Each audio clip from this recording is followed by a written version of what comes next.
me. I'll start. I got to turn my mic on. Welcome to the Monday, August 3, 2026 Urbandale City Council meeting. I will call the meeting to order and ask Angie to take roll call, please.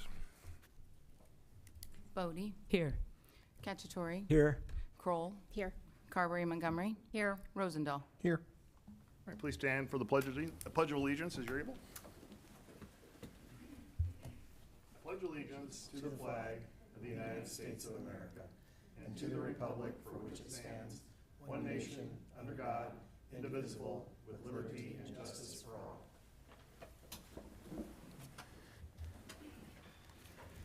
Before we begin tonight's meeting, we pause to orient ourselves to the kind of civic life that we are here to practice.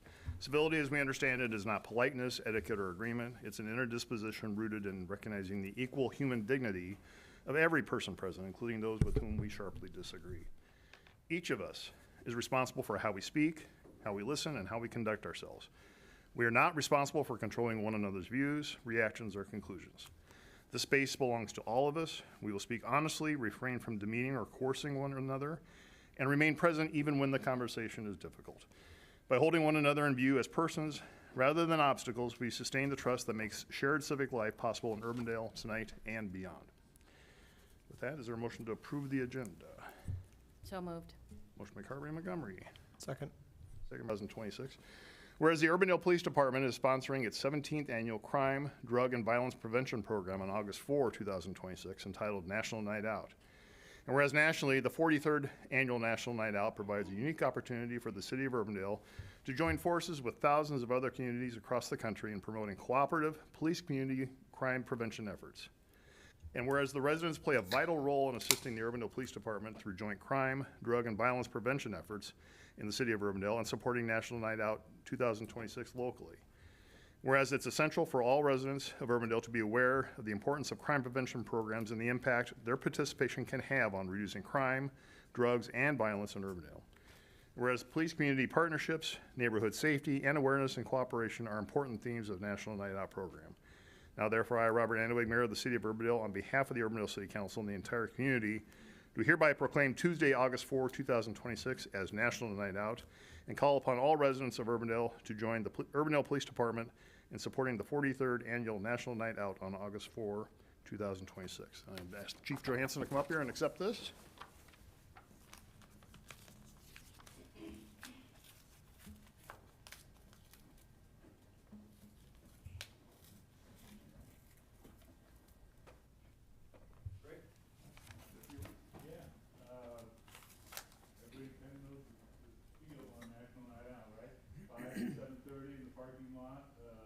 Department, free food, t-shirts, bounce houses, petting zoo, Black Hawk helicopter, canine demonstrations, the list goes on, and last but not least, the donut eating contest. I will be defending my title again. I'm going after you this year. So always enjoy that. We got the dunk tank for the officer dunk tank too. The kids really enjoy that. So if you are able to, I think there's a 74% chance that it won't rain tomorrow.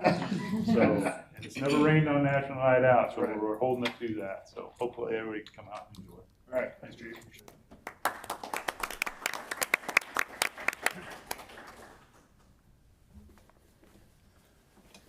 And that is the reason we're holding our Monday night meeting versus Tuesday, because we cannot compete against National Night Out.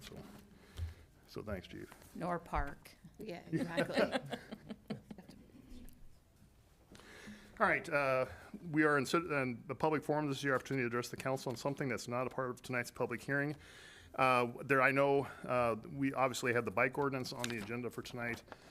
Given that, I know there's going to be some public comment on that, so I will reserve any comments for that, even though it's not a public hearing, reserve comments on that at that time. So would anyone like to address the council on something other than that, though? All right, seeing none, then we will move on. Item 5, the adoption of minutes from the July 21 meeting. So moved. Motion by Kroll. Second. Second by Rosendahl. Discussion, please vote.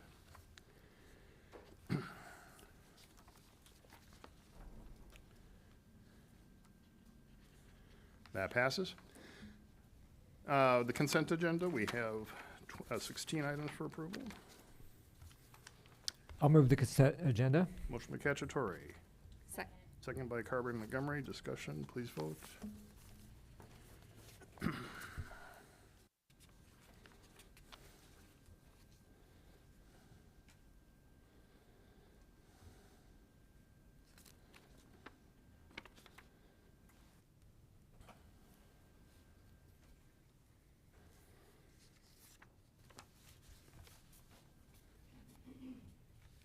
That passes. Moving on to public hearings. Item 7.1 is a public hearing to consider amendment number 3 to the second amended and restated Northwest Market Center Urban Renewal Plan. The public notice for this was published in the July 17, 2026 Des Moines Register. I asked if there are objections to that notice published. There were none. Is there a motion to open this public hearing? So moved. Motion by Kroll, Second. second by Cacciatore. Discussion, please vote. And a photo finish.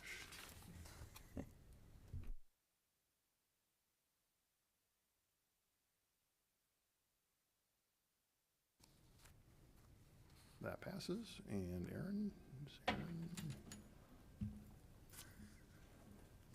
Our Economic Development Director, Aaron Young, is going to make a presentation. Aaron? Yes, thank you, Mayor and Council. Aaron DeYoung with Economic Development. We might tag team with Nikki Lamb here, but this is amendment number 3 to the second amended and restated for Northwest Market Center. The main reason for that is to allow to change the public projects for the urban renewal plan and eligible projects, and that would be the potential police station construction project at 100th and Douglas. So that was added as a project to be able to do that. Certainly other decisions are needed to be made in relation to that, but to have urban renewal be an allowable use, we got to have it on the list. So that was why we're doing this small but substantive amendment to this. And that's, we updated some of the rebates things because it's a new year, and so the next year of rebates is allocated to the spreadsheets. But other than that is it. So hence no presentation up on the screen. Happy to answer any questions. Okay. Thank you. Aaron, any questions for Aaron on this? All right, we're in public hearing on this item. Would anyone like to address the council on this item? Seeing none, is there a motion to close this public hearing? So moved. Motion by Kroll. Second. Second by Rosendahl. Discussion, please vote.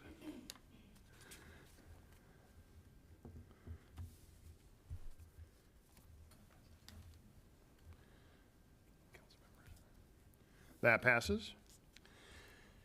Moving on to item 7.2, and that is the, Motion to approve. oh, excuse me, I'm resolution. sorry. Thank you, Blake. Motion to approve resolution 214-2026. Motion by Rosendahl. Second. Second by Kroll. Discussion, please vote. Eagle Eye Rosendahl, thank you.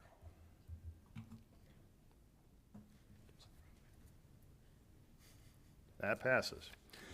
Now, moving on to item 7.2 is a public hearing, consideration of bids for the 142nd Street and Meredith Drive traffic signal. The public notice for this was published in July 17, 2026 Des Moines Register. Asking any objections to that notice is published. There were none. Motion to open this public hearing. So moved. Motion by Kroll, Second. second by Bodie. Discussion, please vote.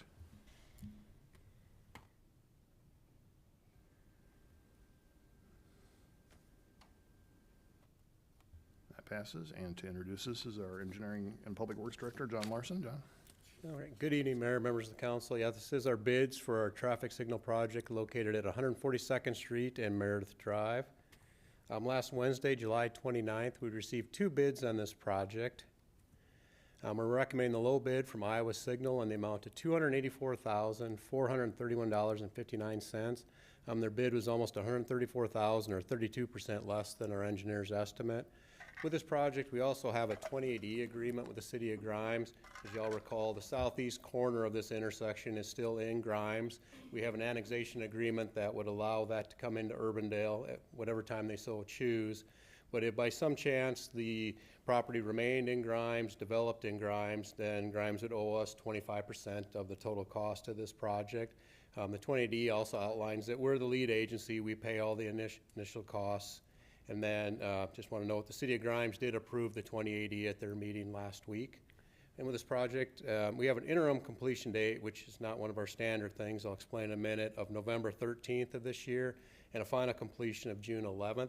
We have the interim completion date because basically it takes typically after, if this is approved tonight, we'll go through shop drawings and the contractor orders the signal poles. It typically takes about 6 months for those poles to be made and delivered to the site. So we wanted the interim date so they could get all the underground done, get the conduit in, get the bases ready, so that when the poles do come in this winter, provided the weather cooperates, it's not too windy, too cold, that they can actually come in and install the poles at that time and get them up and running. We've had them installed during the winter before, so I see that as something that seems very doable on this project. And then the June date is purely to make sure all the grass and restoration is all done. So with that, I'd be glad to answer any questions. All right. I've got a question or comment. Sure. I was under the impression that this was gonna get installed yet this year and have told people that in the public, and I don't know where I misunderstood that. That was our original plan. Okay. It's just a matter of, once we got out, hired a consultant, their design took just a little bit longer, and then you gotta make it fit back into a letting schedule within our council meeting, so we lost a few weeks there. So it was always gonna be tight to get it in by January, the end of December, so now it's probably gonna be into the January. So since it has been publicly stated by me and I think maybe other folks who responded to the change.org petition that we received within the last month about this, could it be possible that we do just like an update, but be really excited about it? That this will be installed, no later than June 2027? Because traffic is just gnarly up there going west at the evening rush hour, and with the lane closures temporarily caused by Des Moines Christian, I can't even imagine what's going on up there. So if we could just do like a little shout out, excitement that this is coming sooner than we thought, or later than we thought, I would greatly appreciate it. Thank you. Any other comments or questions? We are in public hearing on this item. Would anyone like to address the council on this item? Seeing none, is there a motion to close this public hearing? So move. Motion by Bodie, Second. second by Kroll. Discussion, please vote.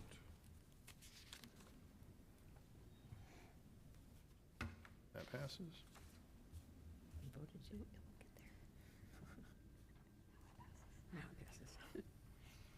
We have 4 resolutions for consideration. Move approval of resolution 218-2026. 218. Motion by Carberry Montgomery, Second. second by Bodie. Discussion, please vote.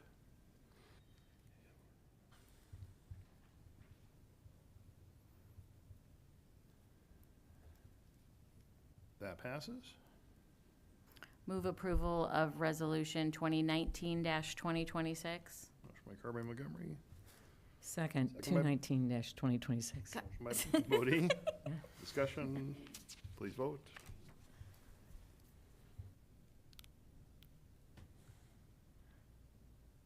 That passes. I'll get this one right. Move approval of resolution 220-2026. Second. Carberry Montgomery, second by Bodie. Discussion, please vote.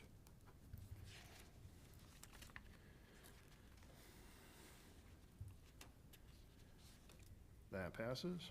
And I will move approval of resolution 221-2026. Motion by Carberry Montgomery, Second. second by Bodie. Discussion, please vote.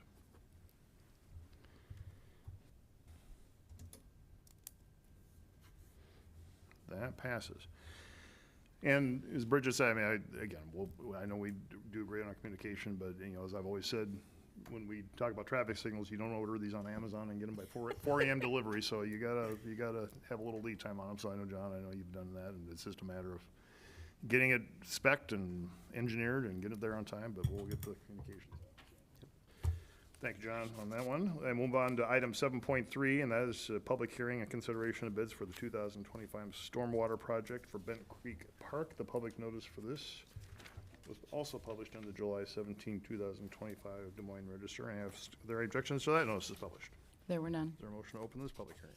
So moved. Motion by Kroll, Second. second by Cacciatore. Discussion, please vote.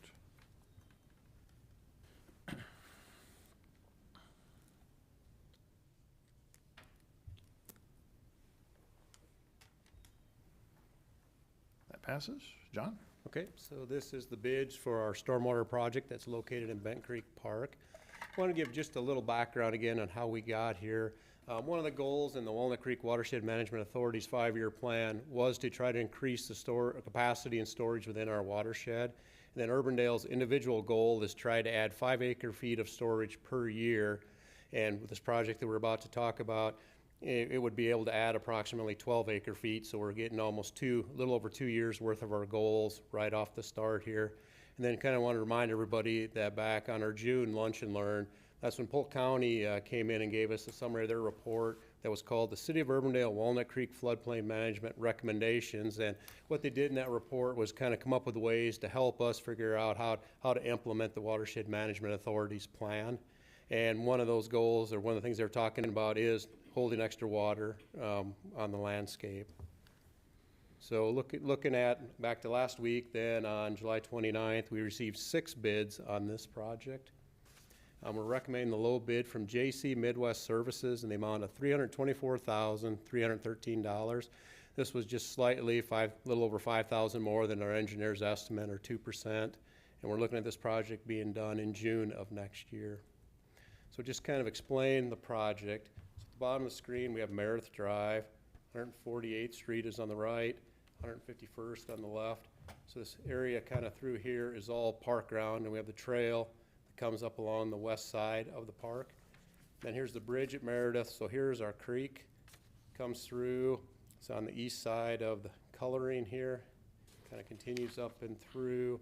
And then here's the bridge over with the trail over the creek, and then the creek continues. So with this project, what they're looking to do is to kind of remove some of the material from here, lower the ground, which would allow for more storage when the creek comes up in elevation.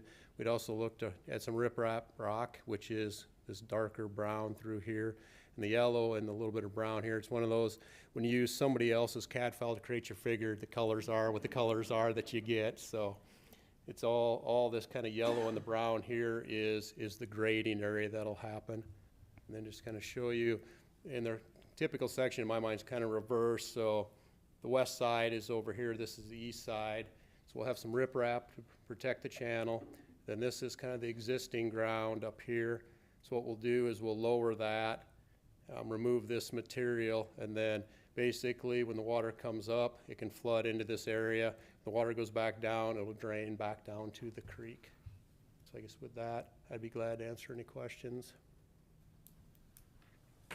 Questions for John? All right, we are in public hearing on this item. Would anyone like to address the council on this item? All right, seeing none, is there a motion to close this public hearing? So move. Motion by Bodie, Second. second by Rosendahl. Discussion, please vote.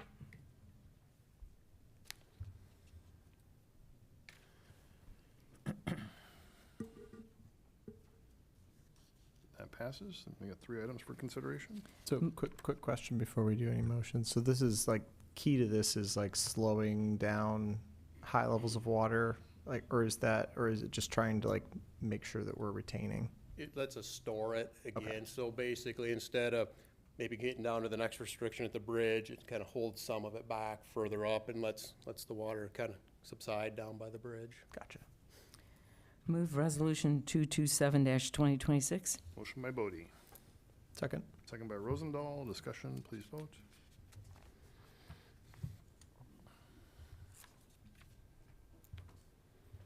That passes. Move resolution 228-2026. Motion by Bodie, Second. second by Rosendahl. Discussion, please vote.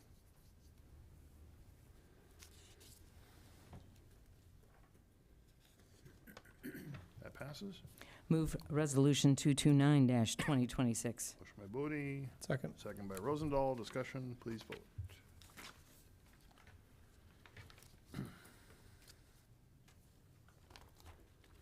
That passes.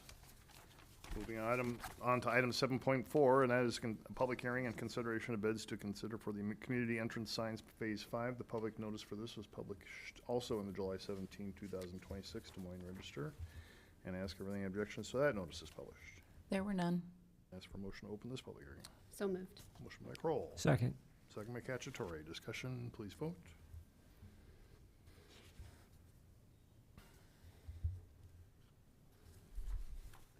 That passes. John? All right, so these are the bids for our 5th project that we've done related to the community entrance signs. So again, it was last Wednesday on July 29th, we received 3 bids on this project. We're recommending the low bid from Edge Commercial in the amount of $194,000. Their bid was almost $130,000 or 40% less than our engineer's estimate. We got a really good bids on this project. I just wanted to note that this contractor did our last 2 projects, so they're very familiar with this project. They know what they're doing. I think that was a result of us getting really good bids. And we're looking at having this all done by May of next year. So just kind of wanted to show where the signs are at. Just want to note first, though, this isn't really meant to be to scale on how big the sign or how it fits. It's just to show you generally where it's going to be. You'll notice that on some of the future ones here. But so we got Hickman Road on the bottom here, 128th Street. So Clive is on the south side of the road. We're on the north side. So it'll be in that northeast corner is where we'll add the sign. And then we look here at Hickman Road again and 142nd Street. Clive is on the south. We're on the north. There's a lot of stuff going on the intersection here, plus there'll be a future sidewalk. So again, we're looking to have one out here in the median. And again, that's just a big box. It's actually going to be just a little over 3 foot by 3 foot square in an almost 17 foot wide median there. So again, it looks much bigger than it is here. Then similar type thing, we got Meredith Drive down here and 170th. So again, Clive again is on the south, we're on the north. And with the future sidewalk and everything, we looked at putting in the median, so there's like still a 16-foot median here. Then to just kind of show what they'll look like, 170th and Meredith and 142nd and Hickman are very similar. So again, they're a little over 3 foot by 3 foot square, and they're 6.5 feet tall.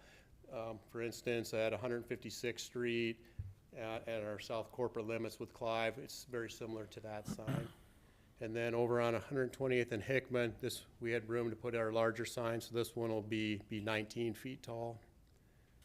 So with that, I'd be glad to answer any questions. Will the one on 128 be illuminated or have lights in it? They'll all have that little They all do? blue on it, yep. Okay, cool. Yep, they all will be hooked to electrical, yep. The sign at 128th and Hickman is designed to primarily be seen by northbound traffic on 128th? Correct. So it's people as you're coming into Urbandale, it's kind of our entrance signs to let you know you're coming into Urbandale, yep.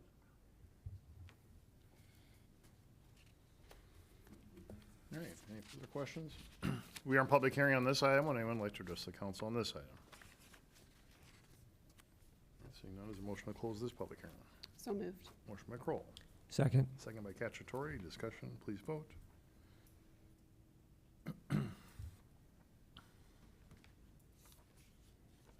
That passes. Move approval resolution 230-2026. Motion by Kroll, Second. second by Cacciatore. Discussion, please vote.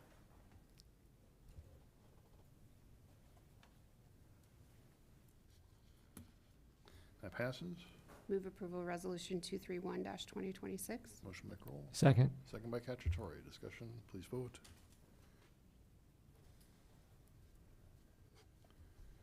That passes. And move approval of resolution 232-2026. Motion by Kroll, Second. second by Cacciatore. Discussion, please vote.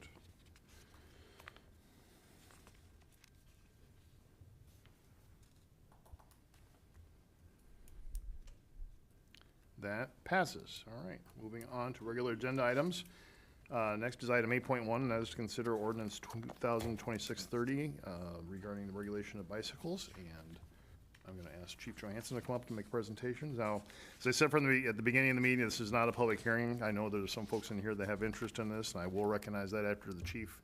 Chief will make a presentation first. The council will have the opportunity to ask him any questions on this. And then I'll open it up for comment. Please wait till I recognize you, and I'll have you come up. And hopefully you've got the standards of participation in front.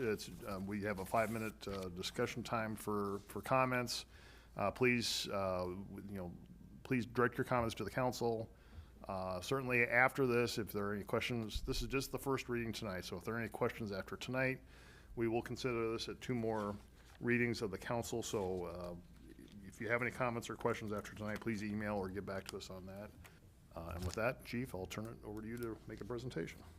All right, Mayor and members of council, as the mayor said, first reading of the ordinance tonight. So we received some comments and questions about the ordinance changes, and so I just took a high-level look at some of those and will try to answer some of those questions in this presentation. And there obviously will be more questions and things, but wanted to hit on the main points that have been brought up. One of the things that was brought up was to avoid blanket speed limits on the trails. The current language in the ordinance change is to put a 20-mile-an-hour speed limit on the trails if it's not posted. In our parks are 15, so that language is in there. But wherever it's not posted on trails, that would be in sidewalks, it would be 20 miles an hour. The question that came in, the reasoning was given to avoid that because most bicycles do not have speedometers and they can travel faster than 20 miles an hour. Just a response to that, as I looked at that question, is to me it's a safety issue. The 20 miles an hour is a safety for all the users that are using the trail, the walkers, the dog walkers, the strollers, the smaller children, those types of things. The lack of the speedometer, I get it. I understand that a lot of the devices that are out on the trails don't have speedometers on them, so it's hard to know whether you're going 20 miles an hour or not. But I still think we need to put some type of limit on it. And 20 miles an hour is pretty fast to be traveling on the sidewalks and trails at that speed. Just as a comparison, and I know this was a question from the council, they wanted to know what other communities are doing in some of these areas. So as of right now, there's 4 communities that have ordinances in place. That's Waukee, Clive, Ankeny, and Norwalk. Nobody else has addressed this yet. So Des Moines, Altoona, some of the other communities in the metro area have not. Johnston, they have not taken up this e-bike stuff. So really, those are the 4 comparisons that we get right now if you're just looking at what people are doing. So as far as speed restrictions, Waukee has a posted speed limit of 20 miles an hour, same as we're proposing. Norwalk has the same thing. Ankeny only regulates class 3 load speed bicycles to 20 miles an hour. They don't address it anywhere else as far as the speed limit. And I think they address low-speed bicycles, in my opinion, probably because low-speed class 3s can go over 20 miles an hour. That's why they separated them out. And then Clive also has the 20-mile-an-hour limit. So we would be in concert with the other communities if we keep the 20-mile-an-hour speed limit. So the next one that was brought up was use both speed and wattage to determine place of riding and device requirements. And the reasoning was to be consistent with all the other metro communities.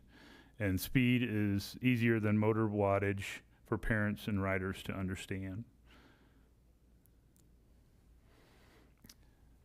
I did not put, so our ordinance does just have the 750 watt limit and that's it. It doesn't go into the device capable of going, the device not capable of going over 20 miles an hour.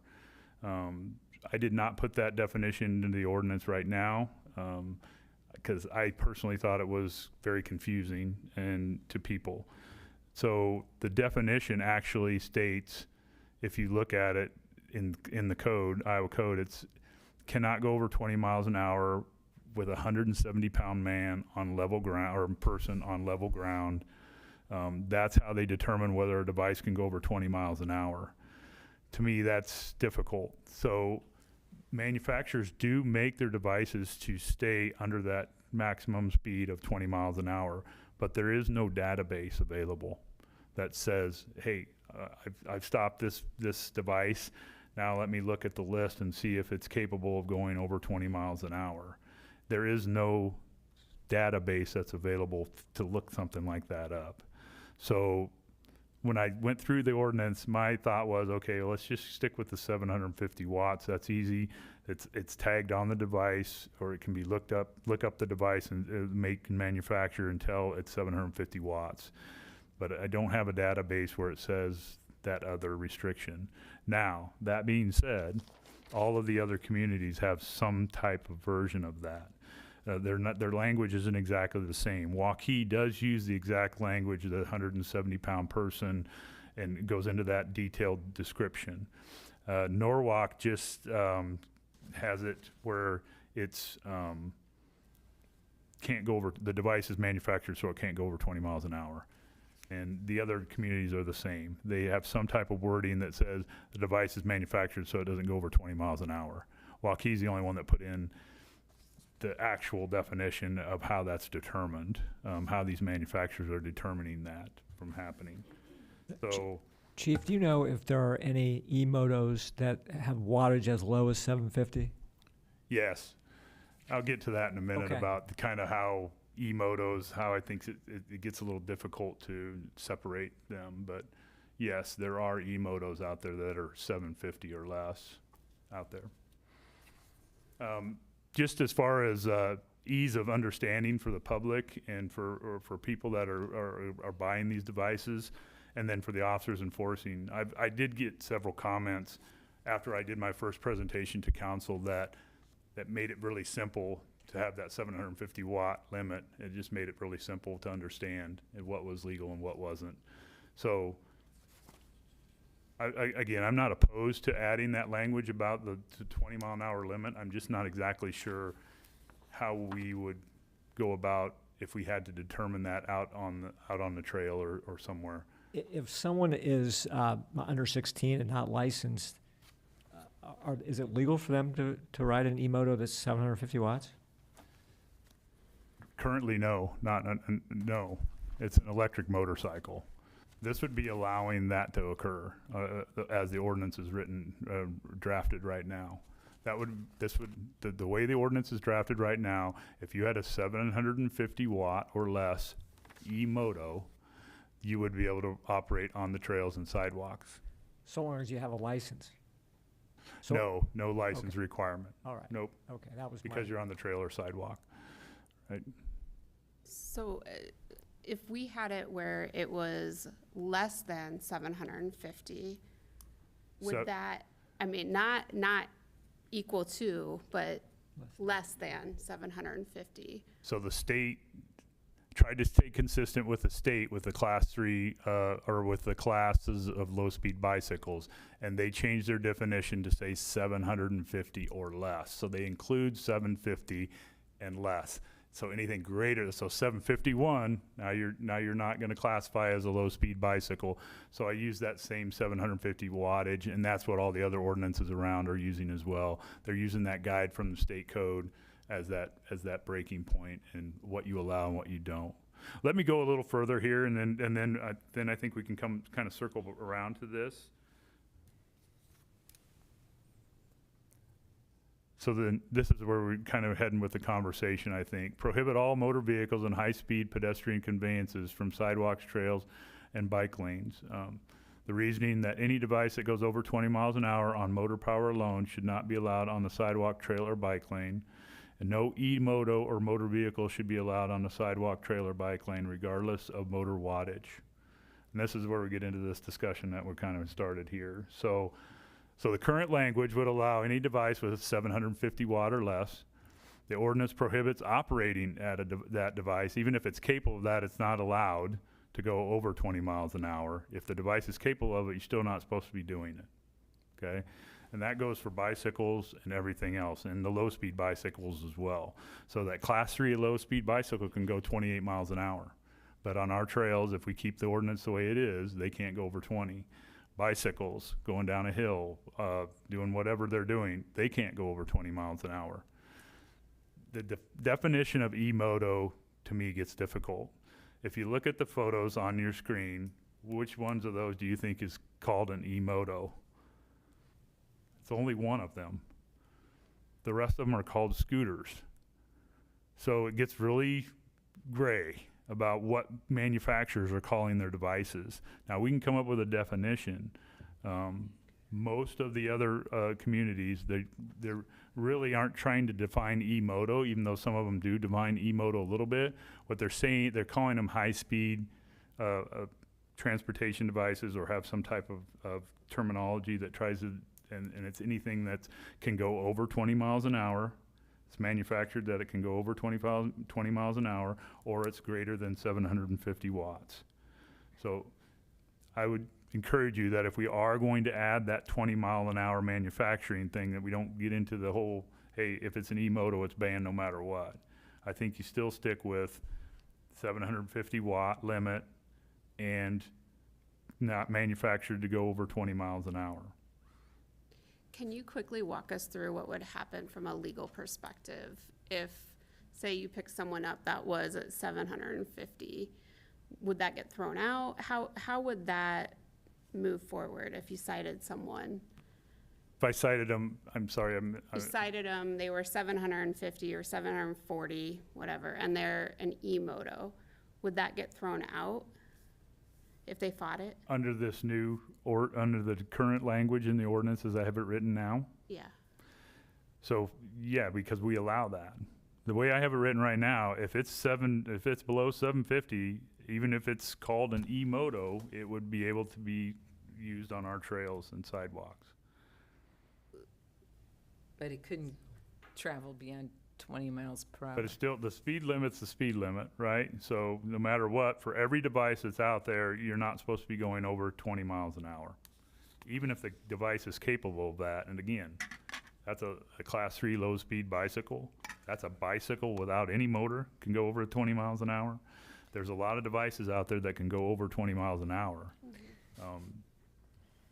So, yeah. Chief, my question is, and forgive me, you've probably covered this, but I remain confused a little bit. Under this ordinance, we could see 12-year-olds on 750 watt devices that are purely throttle powered. Yes. And that's okay. I mean, You guys tell me what's okay, and well, I put it in there. I mean, under the ordinance you've drafted. Right, I mean. right. And I would tell you that, as I told you in the first presentation, 750 watts is 1 horsepower. Now, what you're seeing out on there, what we're stopping out there right now, and telling them you're riding an electric motorcycle, are these e-motors are 1,600 watts, 3,000, 4,000 watts. They're significantly larger than 750. Are there 750 ones out there? They're not very many. And at the end of this, I was going to tell you, the way I have it drafted now, I think is going to take care of the vast majority of the issues that we have. Because, again, I don't know that there's very many of these e-motos out there that are going to hit that 750 mark. Now, maybe we pass this, and all of a sudden, everybody in town's buying a 750 watt e-moto. That may be a concern, I guess, but again, the power in them is significantly lower, so the probability of them riding wheelies down the sidewalks and bike trails like I've been seeing on one that's 750 watt is less likely, just because it has 1 horsepower and it just doesn't have the oomph to do it. But that's my take on it. But again, I don't care if we add that language. I don't have a strong opinion one way or another if we add that language about manufactured to not go over 20 miles an hour, from the manufacturer. So that definitely could be added to ours. And again, the other cities have similar language. It's not exact though. Every city does it a little different, but they have something in there that kind of restricts that to that manufactured to not go over 20 miles an hour. As a matter of enforcement, would an officer would need to make a stop on a trail and find out what the wattage is? I mean, they're not necessarily advertised on the device itself, right? Right. I think it would be a little bit of you can kind of tell. You can see the pictures here. They're a little bit more scooterish looking, even though it's an e-moto, that one. And then you see the other ones, they look just like dirt bikes. I mean, so yeah, there's going to be a little bit of cat and mouse with it, I suppose, if you want to call it that, back and forth. But I was looking for something reasonable, and I'll be honest with you, it's a little bit tough for me to say that you can ban these other devices, but yet you can have a class 3 electric bicycle that can go 28 miles an hour. Right. No, I think you've done a nice job with the difficult task. My heartburn comes from, I saw a kid, he told me he was 11 years old, he was on a 1,500 watt e-moto. I asked him, he was stopped, I Right. Said, hey, you know, what, and he said 1,500. But he was so young, and so I don't know there's any way to deal with that. There is an example from Norwalk. I'm not sure I want to go down that path, but Norwalk has in their ordinance that if they have a restriction on age, on whether you can operate this without being in direct supervision of a parent. And I believe their cutoff was 12 years old. You have to be with a parent if you're operating one of these devices. And they also put in there that if you're under 14 years of age, then there's liability that falls to the parent if the parent knowingly allows them to operate these on the trails and stuff if they're in violation of their ordinance. And what's your heartburn with doing that? I don't know. I guess I don't know. It would be none of the other ordinances are doing that. I have not seen anybody else doing that. Norwalk's the only example. So I don't know the legality of holding parents accountable the way they're written, the way that ordinance was written. Yeah, you can definitely do it. You can say, hey, if you're going to drive these and you're 12 or under, you got to have a parent or guardian with you. And they went into a whole bunch of language about being 16 years old and all this other stuff. And you get into the nuances of what's a guardian and all that stuff in there too. So it opens up a lot of That answers the question. stuff. I get it. It gets difficult. I'm not seeing anybody else doing that or talking about it. Back to the discussion here. So again, trying to define the E-moto can be a little difficult at times. And again, that 750 watt restriction, I think, will eliminate a lot of the devices that are causing the problems out there right now. It may not get rid of all of them, and we may have a resurgence of issues. So again, that adding that manufactured to not go more than 20 miles an hour wouldn't be a big thing for us to do. The next point that was brought up was don't force the e-scooters onto the sidewalks. And the reasoning was that an e-scooter going 20 miles an hour can create a hazard for vulnerable pedestrians on sidewalks. Give e-scooters the option of riding in the street to lessen the risk of crashes with pedestrians. And this goes back to the part of the ordinance where I had skateboards, skates, scooters, and other mobility devices. If there's a sidewalk or trail available, they have to stay off the roadway. And if there's not a sidewalk or trail available, then they could go in the roadway. My take on that, from my perspective, from my profession, is I don't like these devices out with vehicles and traffic. And so I tried to kind of hit the middle ground where some of the slower, more what I consider the more vulnerable devices, I would not want to see them out in the vehicle traffic. But I understand the argument from the other side, but as you can see from the photos I got, it makes me very nervous to put those people out there, and I think they're at greater risk of substantial injury from someone being hit by a car. I know there's a risk on the sidewalk from someone getting run into by these things, but I don't want to see skateboards and skates and even scooters out on the roadway if we have a trail or a sidewalk available. That's from my perspective.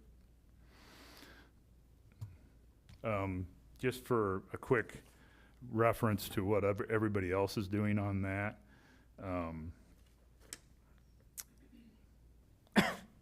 Norwalk is allowing them, a lot of them restrict them on streets that have a higher speed limit than 25 miles an hour. So that's where they're restricting them from being in the street. Otherwise, they allow them to go into the street. They just don't want them on their streets that have anything greater than 25 mile an hour speed limit. Excuse me, by them, do you mean bicycles, or are you talking about scooters? Scooters, Okay. skateboards. Lori, excuse me. If you, we'll allow public comment later, Lori. So, for example, Norwalk allows, they call it pedestrian conveyance, not on the street with greater than 25 mile an hour limit. Their personal transportation devices are allowed on sidewalks.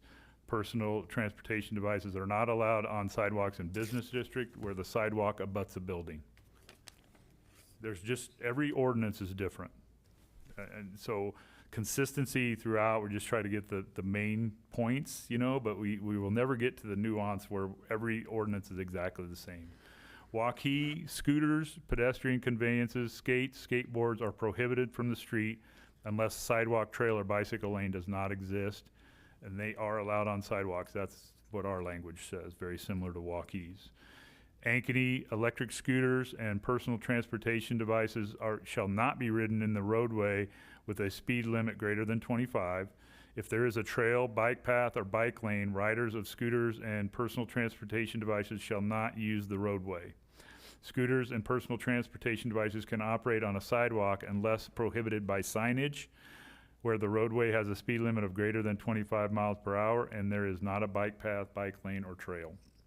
In Clive, pedestrian conveyance is prohibited on the streets with a speed limit greater than 25. They may be operated on the sidewalk unless a sign prohibits. So that's kind of the comparison to the other cities on that topic. Chief, specifically related to those speed limits, what about crossing streets? Some of them have language about being able to cross and some of them don't address it. Okay. Because that would, even if you made that your ordinance, you'd still have trouble crossing. There was, I don't remember which city it was. I think there was one of the cities that said they are allowed to cross a street that has a higher speed limit than 25 miles an hour. But the other cities didn't address that. Jump to this next one real quick. Lori, excuse me. Lori, I'll allow comment later, Lori. I know you want to speak on this, but you'll have to wait till we have a comment later, okay? Thank you.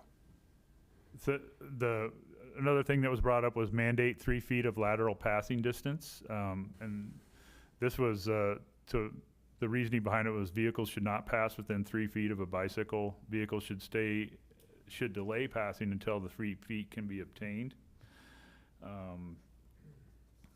Iowa law does not have a specific number of feet that must be given when passing. Instead, the language they use in Iowa code is at a safe distance.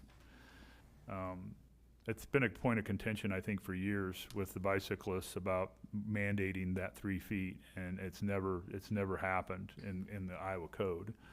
So the current language in our ordinance that I have drafted is when able based on traffic conditions, the driver of a motor vehicle overtaking or a person traveling in a bicycle lane or sharrow shall give at least 3 feet of lateral difference. So again, this is where we get into these other ordinances and it's all over the place. So most of them are addressing this. This is only addressing bike lanes, by the way, and I address sharrows as well. But if you're just out on the street, this isn't addressing that. All of these new ordinances are addressing bike lanes or sharrows and how far away you have to be when you're passing somebody under those conditions. Not someone just traveling down the roadway in a lane, and then it doesn't address that. Okay, so could we everybody, I address think, that? is defaulting back to the state code. So if you're looking at the other ordinances, Waukee says that if you're on a paved shoulder or bike lane, you should give 3 lane. To me, which you should never put should in anything. And I think I see Maria shaking her head. And Norwalk does not address this at all, so that just falls back to the state code, I would assume. Ankeny, same thing, paved shoulder of a bike lane, not same thing. Ankeny, paved shoulder or bike lane requires 3 feet. They are the one ordinance that requires 3 feet. Clive, same thing as Waukee, paved shoulder or bike lane should. So I don't think we should put should in there because you just can't enforce that. So I kind of hit the middle of the ground, to be honest with you. So when able based on traffic conditions, you shall. But if you're not able to based on traffic conditions, I'm mandating that you wait. So again. Are you opposed to just making that standard regardless of bike lane? I'm just trying to think this through in my head, and here's what I'm thinking of. You're going down Aurora with a pretty good sized vehicle, and someone's in the bike lane, and now you're meeting another car, right? if you can't give 3 feet of, if that person in the bike lane is in the middle of that bike lane and your vehicle's pretty big and you're right up against that bike lane, are you gonna then wait for that vehicle to go by and then have to go into the other lane to get around them? I don't know if that gives you enough room to go by someone on Aurora in a bike lane and still allow them 3 feet. I would think it would depend on where they are and how big your vehicle is. So, But this would already apply to bike lanes. So I'm asking, can we make it so it applies if you're passing a biker? it does not a apply to cyclist? bike lanes This- right now. This does not. So my language is a little ambiguous, I will admit, that it says when able, based on traffic conditions. What I'm telling you is, if we make it you shall, then that vehicle might have to stop and wait for that other car to go by before they go around that person in the bike lane. So we can do like Ankeny and make it shall, or we can not address it and leave it to the state code, which basically says safe distance. Right, so we got some options there. I'm not set on any of them. I just don't like should. I don't want should, because I don't think, and then you just will not have anything in there if you put should. Yeah. So that's the bike lane part of it. And again, it does not address any other situation, as Amy alluded to. It doesn't address just regular, not a bike lane, not Sharrow's, just somebody's out on the roadway riding their bike. It doesn't mandate that. It falls back to the state code. We've never had this in our ordinance to this point for bicycles.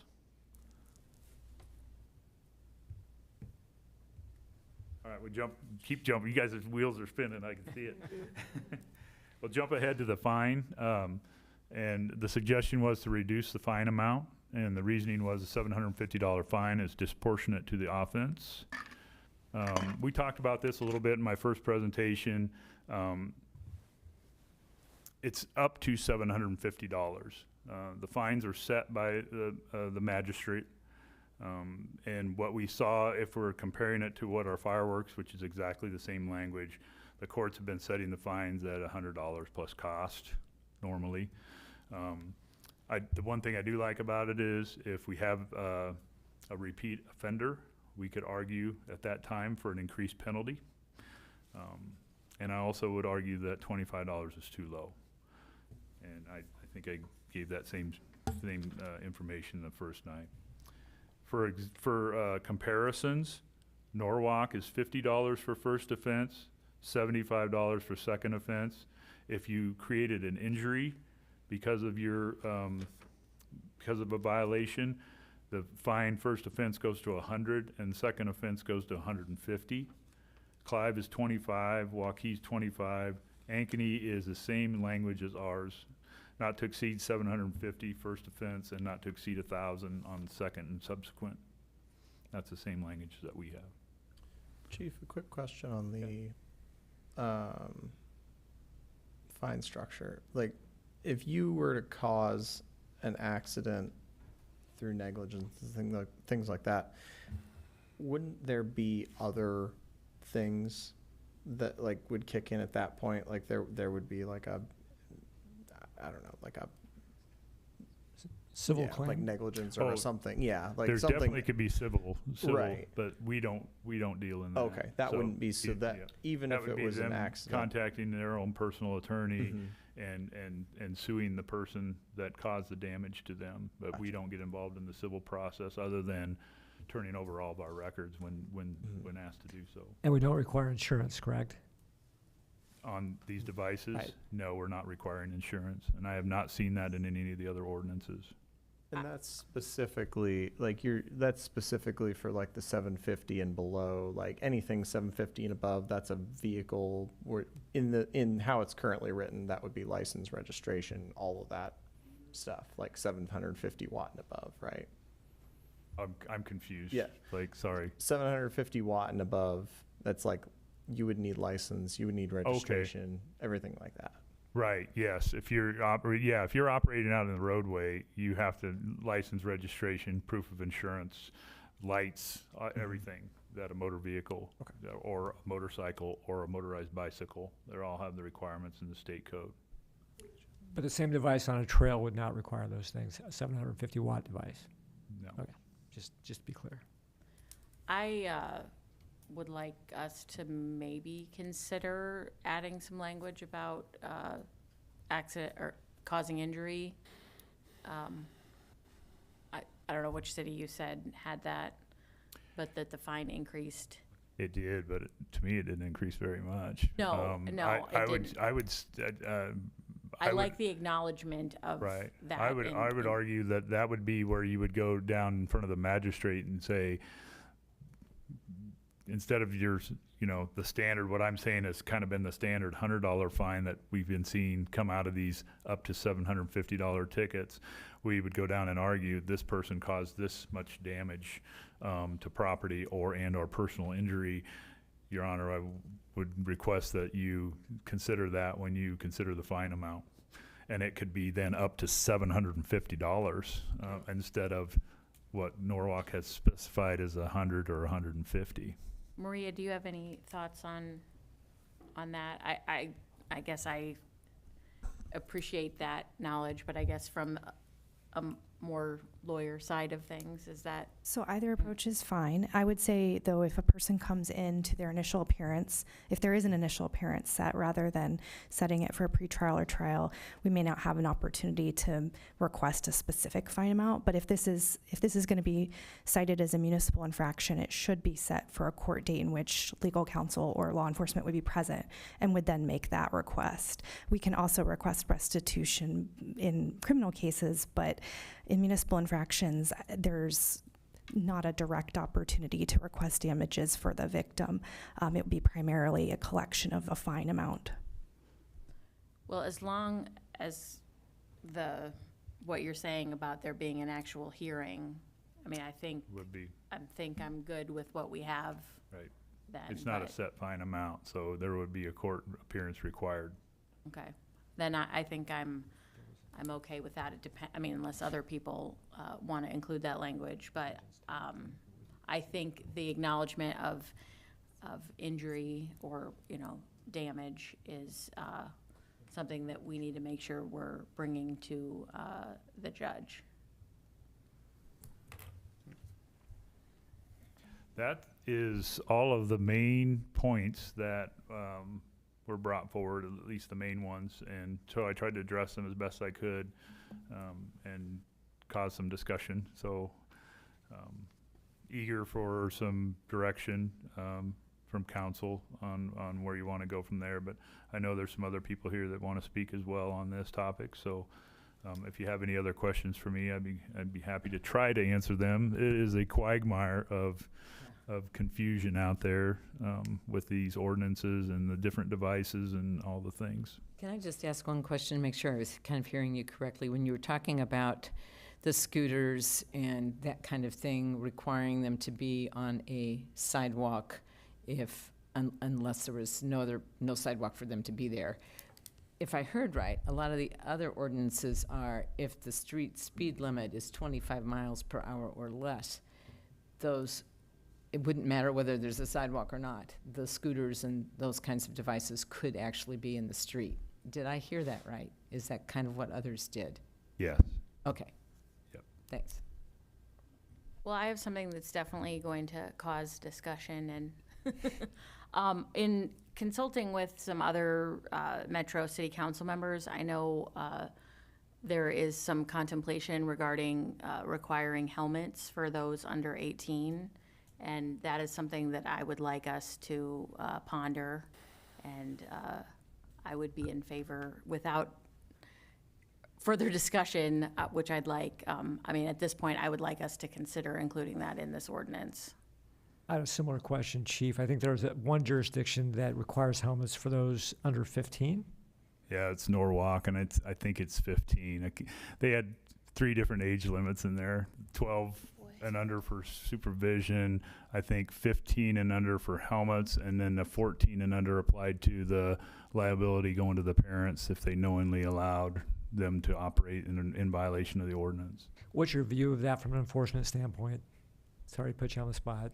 No, you're all right. we've never enforced helmet law in this state, on motorcycles or bicyclists or anybody else. Now we do have a lot of, this has changed the game maybe a little bit, and there's a lot of more younger riders out there with these types of devices, but kind of getting off into that area where you got to balance people's right to choose and that. So I don't necessarily want to go to that path, but I do see that, you know, Norwalk went down that road and required it, so it is doable. I don't know if it ever got challenged, if you would be able to withstand that based on the state of the law in Iowa and the way it's always been. And there's a large, what is the term I'm looking for, lobby against requiring helmets, you know, when it comes to driving motorcycles and bicycles. So you may find some opposition from that group. Well, the problem I see with it is that it's not consistent across jurisdictions, and folks who are riding in Windsor Heights who come into Urbandale without a helmet. Right. I think that's a problem. But I also, the question for Maria is whether we would even have the legal authority. I mean, obviously you can put anything you want in an ordinance, but is it, you know, at the end of the day, does it pass muster? And I would have to look, I have looked into this very briefly, and I would say there's no express preemption under state law, meaning there's no state statute that specifically says cities shall not require helmets. But it is a bit risky, and it's not been tested. And so the question would become whether the administration and enforcement of a tailored enough ordinance would stand up in court and would be worthy of the safety concerns that are aimed to be addressed. Thank you. All right, again, we are not, this is not a public hearing, but I know folks want to comment on this, so I'm going to recognize folks. So please, if you could wait to be recognized, I'll call you up. You have 5 minutes to give comments. Please direct them to the council. If you have any questions, note them, and we'll try to get answers for you, but we'll, please just direct comments at this point to the council at this point. So at this point, is there anyone that would like to speak? So Rose, if you want to, we'll recognize you first. Tell your hand first.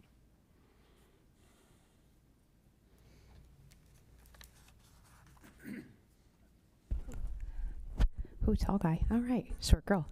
All right, good evening, everyone. Thank you, Chief Johansson. That was really informational, and I applaud.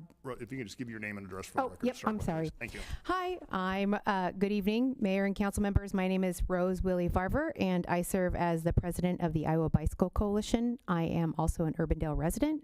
I reside at 4313 65th Street. Thank you. All right, so not in my comments, but I just want to say thank you, Chief Johansson. That was really informative. I know that what you're digging into is not easy. It is a bit of a quagmire, and we are definitely here to help with that from the Bike Coalition perspective. So I know that the work that this council and the chief are doing to address this emerging safety issue associated with e-motos and other e-powered high pedestrian conveyances, which is the new word for those wonderful newfangled devices, right? So a lot of communities in Iowa are facing the same challenges. We've heard that. We appreciate Urbandale taking a thoughtful approach to improving safety for everyone that uses their trails, sidewalks, roadways, and public spaces. I just really want to recognize Urbandale has made a large good faith effort to address a legitimate safety concern. Compared to some of the proposals we've seen elsewhere, this draft avoids any of the broad restrictions that could have unintentionally impacted people riding traditional bicycles and legal class 1, 2, and 3 e-bikes. While we support the city's objective, we believe there are some ways this ordinance can be strengthened, and they're very important. Actually, the chief addressed several of them, as did your questions, so thank you. First of all, vehicle classification should be based on characteristics already recognized by Iowa law, not on the wattage alone. I know it seems simple and easy to pinpoint in on that wattage, but I would encourage to go with the Iowa the Iowa vehicle classifications. So pedals, speed, capability, power in existing motor vehicle classifications provide a clear distinction between bicycles and electric motor motorcycle-style devices. I just want to shorten it to e-moto, but I know that that's not going to work in this conversation, so I apologize. To expressly exclude motorized bicycles, e-motos, motorcycles, and other motor vehicles from trails and sidewalks access regardless of wattage. Again, this is really just to align to the established Iowa law, considering operable pedals, speed capability, and motor output. And then finally, 3 is preserve the cyclist's lawful roadway positioning and incorporate the motorist safety provisions contained in the model ordinance, including change lanes to pass, door zone protection, and other proven roadway safety measures. The problem isn't traditional bicycles. It's not legal class 1, 2, and 3 e-bikes. The concern is the growing number of high-powered e-motos and many similar devices, as the chief showed you, which are being operated by youths who often lack the experience, judgment, or supervision needed to safely operate them in shared public spaces. So when these high-speed devices are operated on trails and sidewalks, they create a real safety risk for pedestrians, people riding traditional bicycles, and those using the legal Class E devices. As far as model ordinance and consistency, the Iowa Bicycle Coalition has partnered with the Street Collective, Bike Iowa, and then transportational professionals to develop the statewide model ordinance that distinguishes bicycles, legal class 1 through 3 e-bikes, high-powered e-motos, and other emerging devices while providing communities with a consistent framework. I'm not here to simply advocate for just one ordinance. We're here to be a resource, and I'd welcome the opportunity to share our finalized model and then continue to work with Urbandale and the community. As the chief mentioned, and as you astutely asked these questions, riders don't stop at city limits. So a person can ride from Urbandale into Clive, Waukee, Johnston, and West Des Moines. I did that myself this morning on the interurban trail. So different ordinances create different confusion for riders. It makes enforcement harder, and it complicates public education. So that's why we've been working to develop this model ordinance, and we will be working to make a statewide e-mobility policy a legislative priority in 2027, using our model ordinance as the foundation for a consistent statewide approach. Simply said, we're just asking Urbandale to close the gaps the current ordinance proposed, regulate the right devices aligned with the current Iowa law, and then continue to protect the lawful cycling, and perhaps consider a closer alignment with the proposed regional model ordinance. I know Urbandale's invested significantly in the trails that connect people, improve the quality of life. It's this connectivity that drove my choice of Urbandale when I relocated 6 years ago from Newton. So the coalition's goal is to preserve that investment by ensuring those trails remain safe and welcoming for everyone. So again, thank you for the time. Thank you for the consideration. I love being an Urbandale resident. I love our trail system. I brag about it continuously. But you know, when it comes to this ordinance and the problems that we're facing regarding these high-powered e-devices, we understand the work you're doing, but we want to be a partner. We want to support the effort, and we want to help get it all aligned. So we really are coming at this from, we want to have a unified approach. Yeah, thank you for your time. Thank you, Rose. All right, who else? Steve, I'll see you next.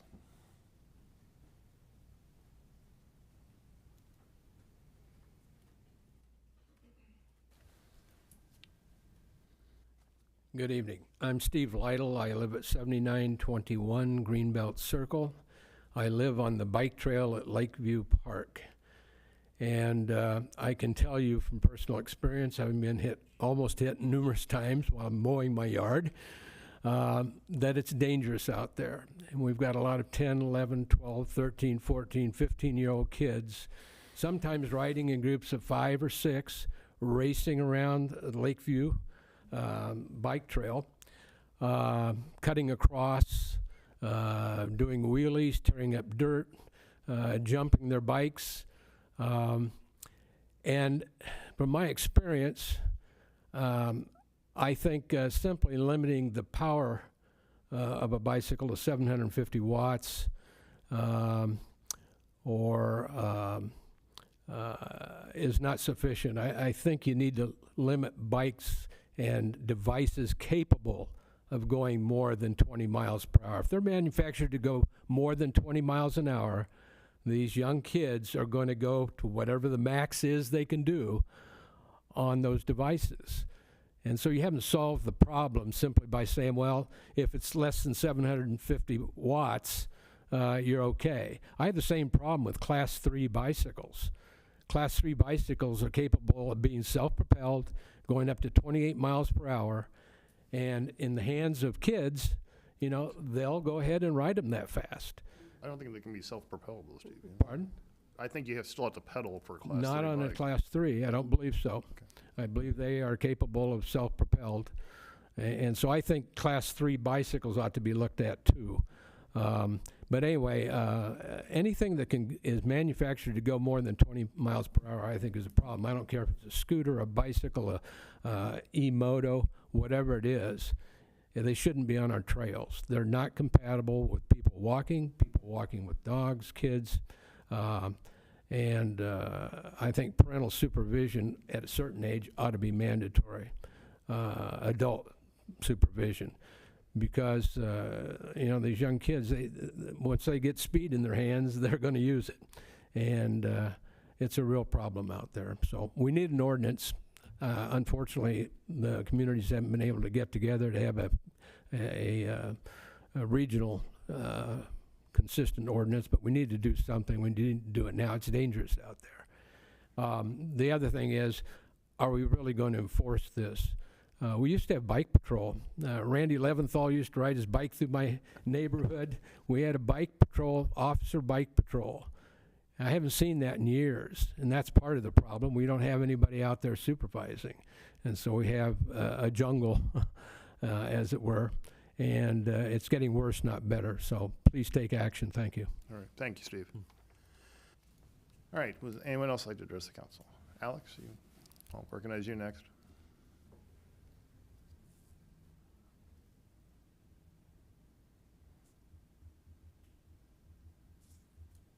Good evening. I'm Alex Rice. I live at 2111 48th Street in Des Moines, but I'm here today representing the Street Collective, which is a nonprofit that works to make the Des Moines Metro an amazing place to walk and bike. So as you can imagine, this is of great interest to us, and especially because we're also one of the leading providers of bike safety education in the Metro. So this is something that we care a lot about. And I know the last time I was here, it was to accept a Bike Month proclamation from the City Council. So I know this is a group of people that cares about bikes, and I know a lot of the council members, I think most of you are cyclists, so you understand this pretty well. I think the biggest thing that stands out for me that needs to be changed in this ordinance is e-motos don't belong on sidewalks and they don't belong on trails. These are motor vehicles. And under Iowa state law, you have to have a license and be registered and have a minimum age to ride these things in the streets. So to hear that we're considering potentially allowing them on sidewalks and trails and saying now there's no minimum age, now you don't need a license even though you would in the street, that's really concerning to me. Because if it's meeting the e-moto definition, but it is under 750 watts, that means it does have a speed capable of more than 20 miles per hour. So that's a big concern for me. I did hear a little bit of information that I wanted to just address and correct. I know the subject of Class 3 e-bikes just came up, and the mayor is correct that these are only pedal assist. They are not self-propelled. And I looked up really quickly for you the language from the state code. It says that Class 3 e-bikes are equipped with a motor that may be used to provide assistance only when the rider is pedaling. So that's why we, in kind of our view of things, feel a little better about having Class 3 e-bikes on the trails, even knowing that they are capable of going over 20 miles per hour, because you're only doing that when you're pedaling. And Iowa law already says those are limited to 20 miles per hour on trails. I'd also point out that Iowa law requires that all e-bikes, Class 1, 2, and 3, have a sticker on them telling you their top motor-assisted speed in their class. So for the point of how do you identify what's a legal e-bike and what's not, what would be an e-moto, that is one way that you can do that. I'd also kind of echo what I heard from Rose earlier about crossing multiple jurisdictions. I biked here from where I work in downtown Des Moines today, and I crossed through 4 cities when I did that. So to have a different set of rules for each city that makes that really challenging. I'd also say part of the work that we're doing at the Street Collective, and I know Iowa Bicycle Coalition is doing, the Polk County Health Department is doing, the Iowa DOT is doing, is trying to share with parents and help them understand what's allowed where. So if Urbandale is going to stand out and kind of be a little bit of a sore thumb here and say, we're not going to follow the rules the others are saying where e-motos aren't allowed on sidewalks and trails, we will allow some of them. Now that makes it really hard for us to have a really clean, consistent message, because we want to be able to say the rule is the same whether you're in Clive or Urbandale or West Des Moines or Des Moines on this topic, and I don't think any other city is thinking about doing this differently. I know the chief talked about how important it is to have consistency and did point out there are other areas that are inconsistent, but this is one that so far we've had 100% consistency on, so I really want to see this stay consistent here as well. Another issue that I'm concerned about is the potential of the $750 fine, and I think if I understood, there's a mandatory court appearance. And when I look at some of the things that are proposed in this ordinance, the speed limit on trails, my bike doesn't have a speedometer. So if I'm going down that big hill on Raccoon River Valley Trail, which is along Hickman, if any of you know what I'm talking about, that big hill, I might go over 20 miles per hour and not even realize it. And the idea that I might have a court appearance and have to pay a fine, that just feels really disproportionate to what that particular offense would be. And then I'd also like to kind of zone in on that 3 feet of lateral passing distance.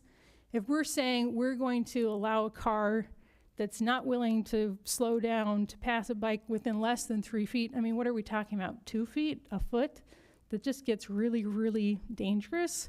So I don't think that's something where I would want to see any exceptions on. I really just think it needs to be 3 feet of lateral passing distance. And if you can't do that, then you need to slow down to the pace of that bike until you can safely pass. I did send some comments that I shared with hopefully all of you, if I did my email correctly, with some smaller things as well. And I know the chief pulled the bigger things but left the smaller ones. I didn't notice any of my smaller changes reflected in the ordinance that was in the packet tonight. So I'm hoping you all can give me some reassurances that some of those things will change, because a lot of them are pretty common sense, like strollers should be allowed on the grass in public parks, but strollers should not be in the middle of the roadway where there's a sharrow.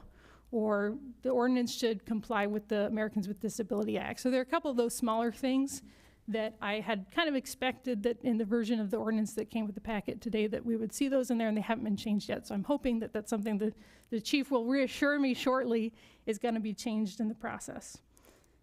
So with that, I just want to say thank you all for taking the time to really have this conversation, have this discussion.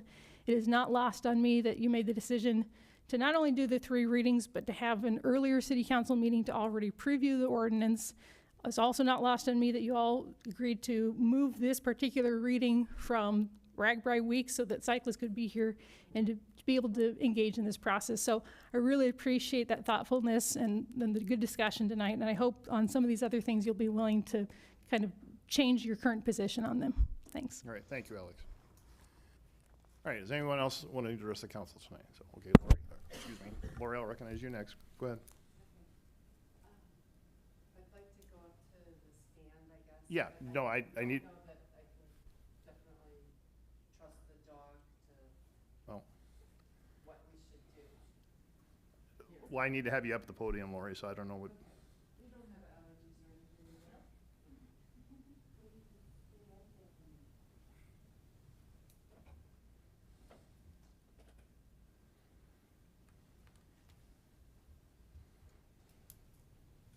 Good evening, council members. My name is Lori Feisner.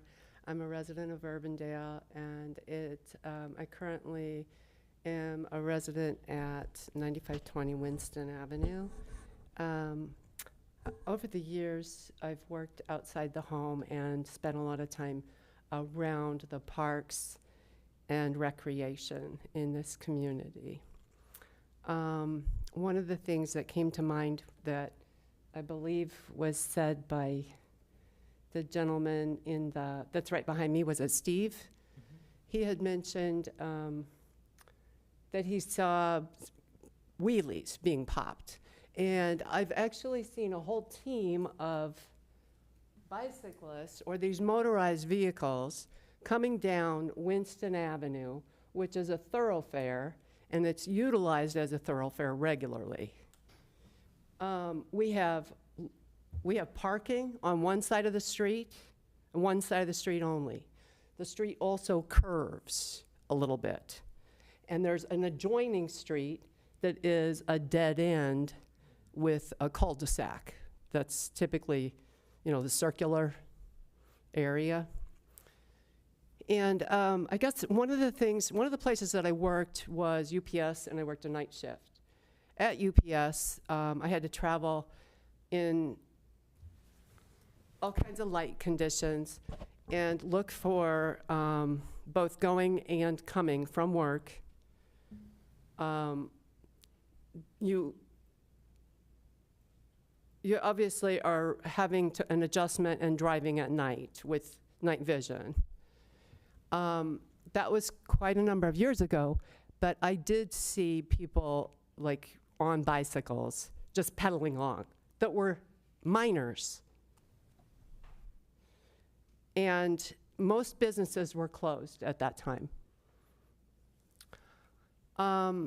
Also, while working on the east side of Des Moines and traveling to and from, I had an experience where I was a receptionist at a common 18-wheeler carrier. The gentleman that started the business was known as Richard O. Jacobson, I believe. And they had Jacobson Transportation. They also operated independently a few other businesses in conjunction with Jacobson Transportation because it was a large corporation.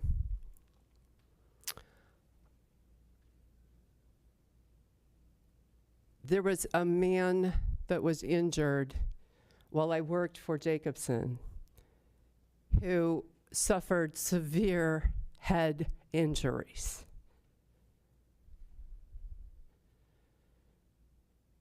And he had to obviously be away from work and hospitalized.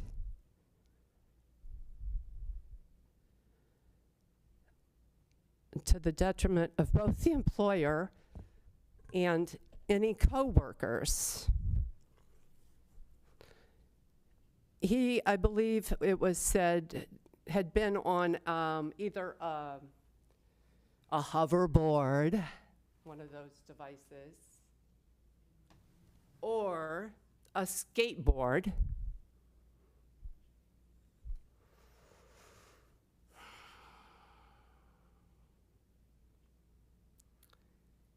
And I realized that we have like Saylorville and trails, and we've accommodated and expanded in this whole community over the course of time, and that it's very difficult to regulate the helmet law and those kinds of ordinances. So I'm coming in late here. I'm not really understanding what we're talking about when we are setting a $750 and then we're talking about the power.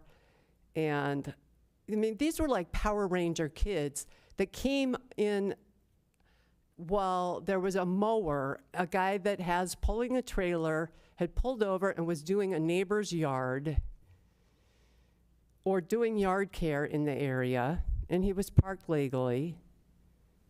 And there's, you can't determine the ages of these motorized vehicles, and who's going to enforce and look at the number of helmets, the ages of the occupants on those, for one thing. I don't know. Okay. What do we do? All right.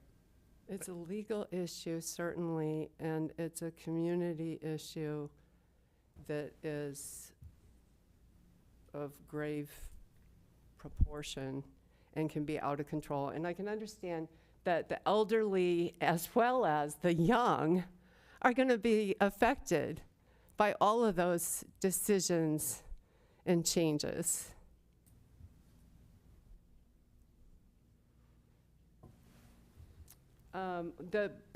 We have parks and recreation areas, and we have cones that are supposed to be set up and purchased. There's tape and taping off areas to separate and make places safer. I know years ago, I was with my family on some bicycles. We went on an excursion up to Saylorville, and that was one time. That was all it took for me, with the winding trails and the trees and eyeglasses or sunglasses, helmet or not. Lori, you're getting to the end of your time. I just want to make sure if you Okay, can, keep your comments confined to the ordinance. it's and warm. Okay. Yeah. So we have a lot of indoor facilities. Just about every corner and every place, we have places for daycare. We've got the school systems, and we also have legitimate places where they're supposed to be safe and be able to go in and exercise with supervision. All right, thank you. Thank you, Lori. All right, is there anyone else like to address the council on this? All right, that takes us to the end of that. So I will open it back up to any final council comments or directions before, again, before we have the vote on this is just the first reading. Any comments or thoughts before we would take a vote on this? I feel like the audience gave us some things that maybe need to be improved on our ordinance. Because I am a self-identified non-member of the biking community, a lot of this stuff is beyond my comprehension. But I mean, I feel like areas where we are maybe not aligning with the state code need to be aligned. I guess I was under the assumption that we were in certain areas, but it sounds like from what Rose says, there may be areas where we're not. And I'm the last one to be able to articulate where those are misaligned, but I'd like to see some changes made if that is indeed the case. Well, again, Joe, you can go ahead, Joe. If you want. Well, I tend to agree with that. I'm not quite clear on exactly where we're out of alignment. Well, and I so guess I wanted to question Rose where, I think in your second point, you were referring to areas maybe we weren't in alignment, and I don't know if that has been given to us or not, because I don't know where they are. I'm just basing it on people that are much more knowledgeable than me, which is probably every person in this room, that there might be places where we're not in alignment. So, but if, I will defer to those that have more knowledge. my other comment was, I've got a problem with this idea that you would need a motor vehicle license to operate a device on the street, but we're not going to require that same device to be licensed on a trail. In other words, if you have to have a motor vehicle license to operate the device on the street, you ought to have a motor vehicle license to operate the device on a trail. And that gets somewhat to the age issue that I raised earlier, that Mr. Lytle also made reference to, that we've got these young kids, these high-powered vehicles and, roving in gangs and whatnot. And a lot of those devices, they couldn't legally operate on the street. So I don't know why we would want them operating on the trail. So that's something I'd like to look very closely at to see if that's a practical amendment to the ordinance. Well, I've been supportive all along of trying to figure out how to do this regionally.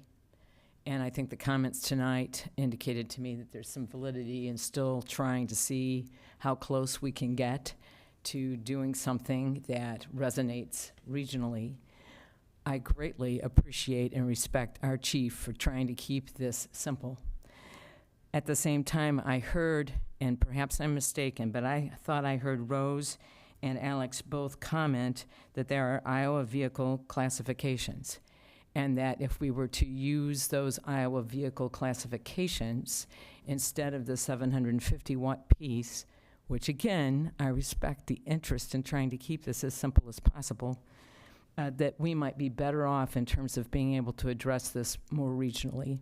So I think that would be something I'd like to see us understand better between now and the next reading, or at the next reading. And maybe the chief wants to comment on that. Just one quick comment on that, at least from my understanding, that if we stick with the Iowa definition, the only thing you're going to allow on the trails is going to be the low-speed bicycles. Everything else is gone. No I didn't hear scooters. that about class 3. Oh, even class 3, I mean low speed, so 1, 2, and 3.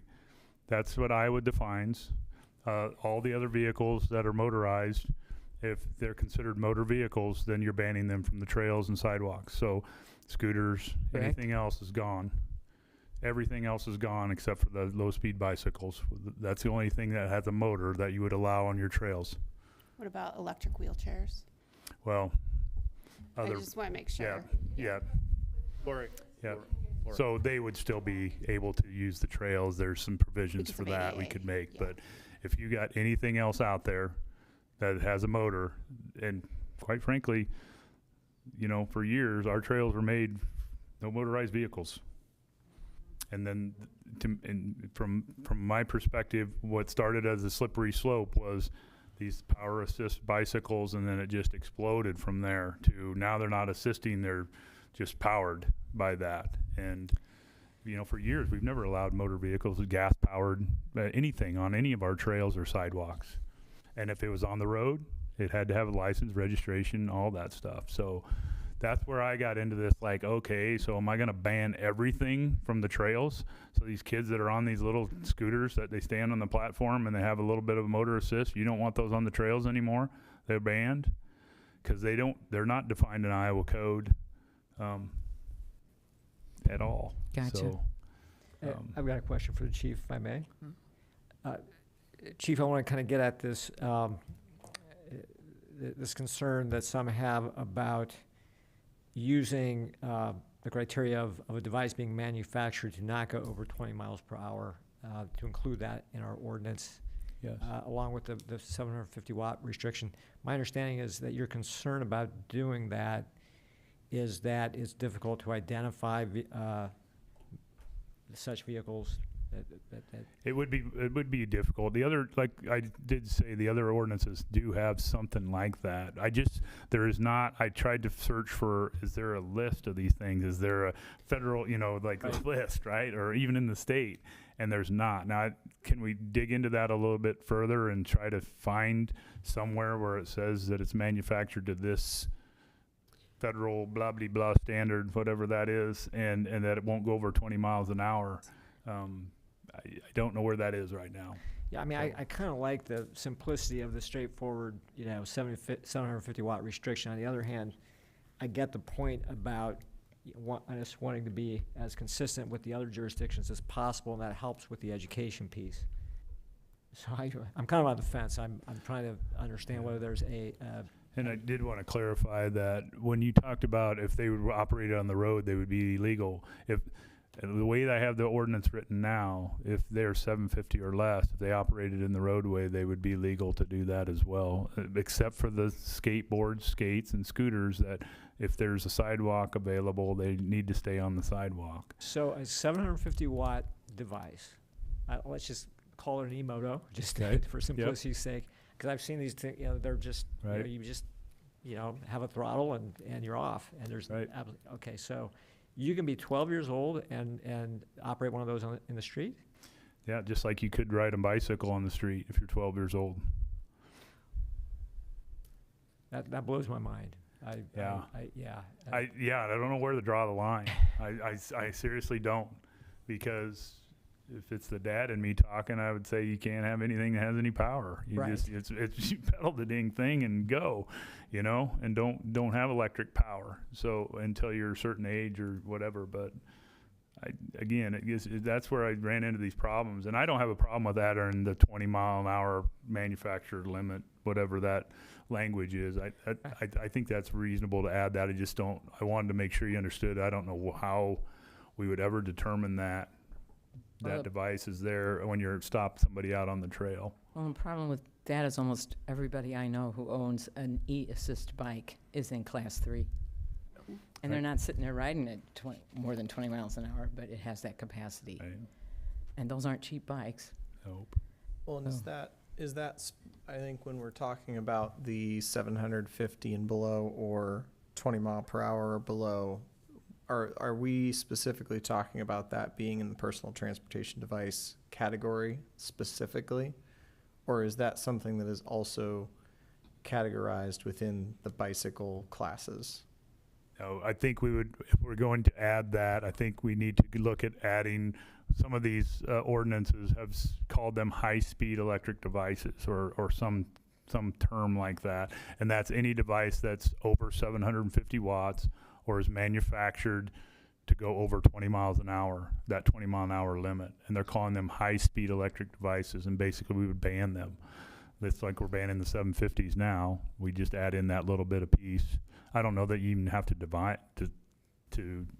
define it necessarily. You just ban any device that's manufactured that can go over 750 watts or over 20 miles an hour as manufactured.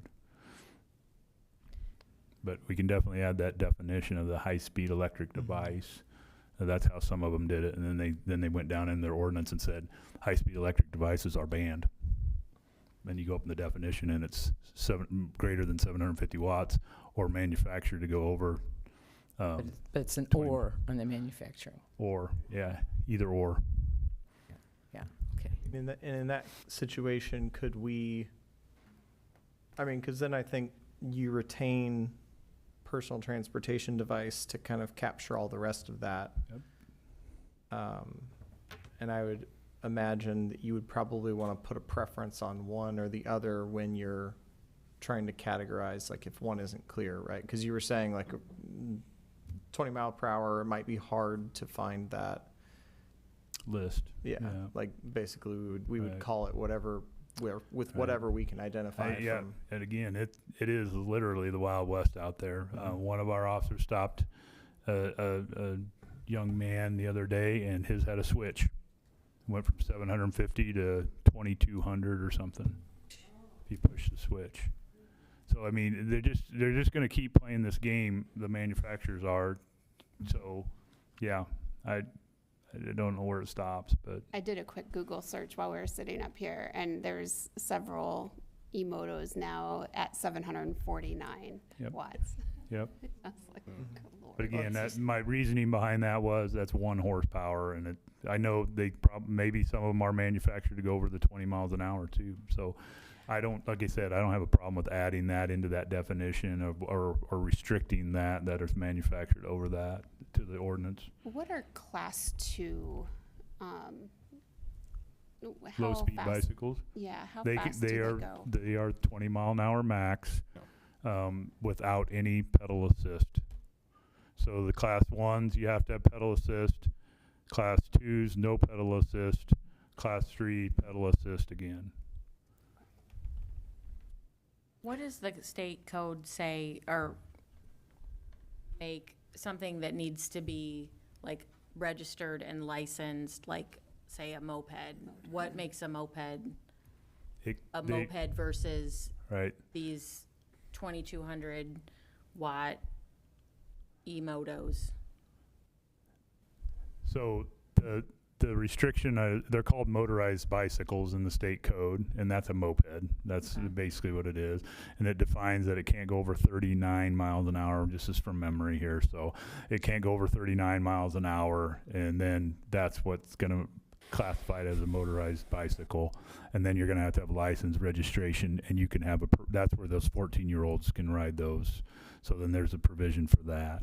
Now, right now, we're out enforcing the e-moto stuff, because our ordinance, as written right now, does not allow motorcycles to be driven in the city and their motorcycles. So we're out contacting kids almost daily on the trails, It's been a directive from me down to make sure that we're getting these kids off of them and notify the parents. And I would tell you, we've probably contacted north of 30 kids. We've had we don't have bike officers out. We just don't have the manpower to do it.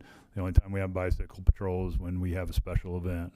But I have designated when we have more than minimum manpower, we've been putting our John Deere Gator out on the trails with an officer trying to find these e-motos as they're running around in these trails. So we've been doing a little bit of that, and then just the guys in the cars out patrolling the neighborhoods trying to catch them coming and going. We've been pretty successful.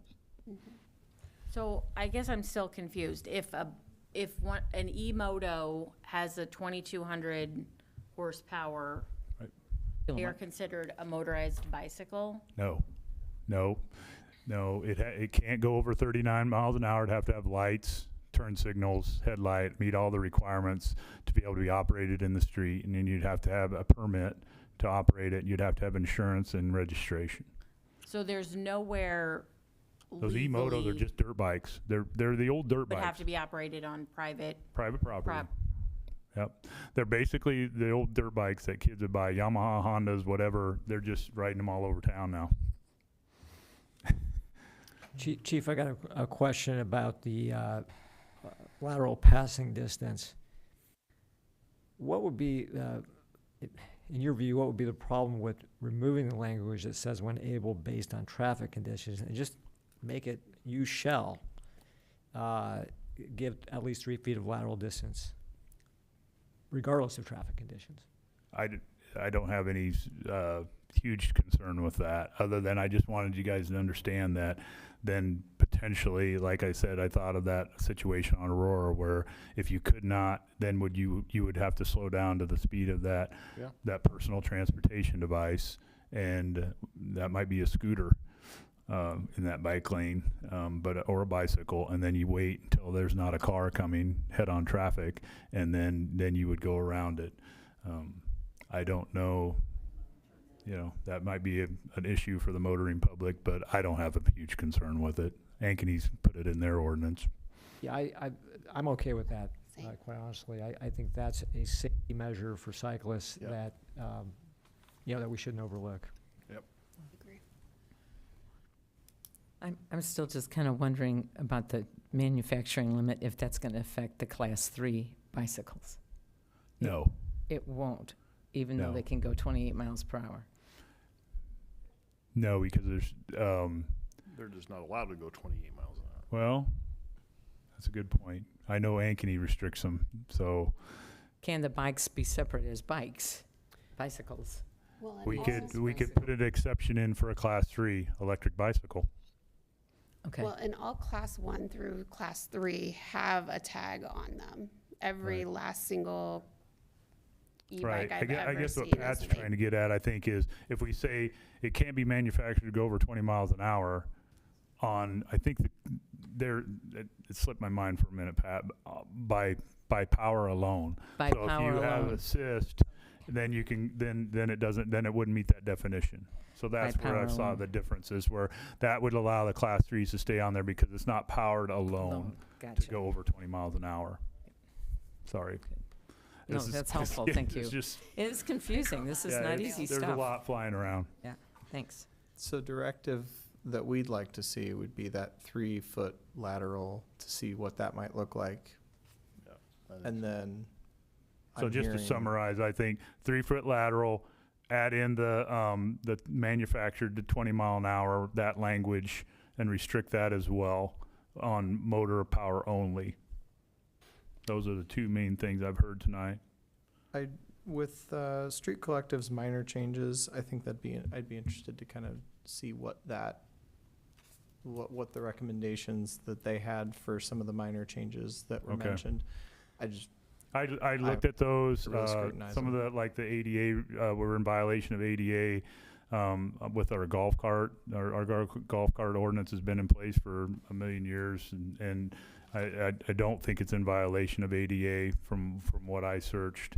I just searched if restricting golf carts was in violation of ADA, and my Google search said no, it was not. So I would have to dig a little bit deeper, but there's just, yeah, I can go through those things too and speak to whoever you want about it.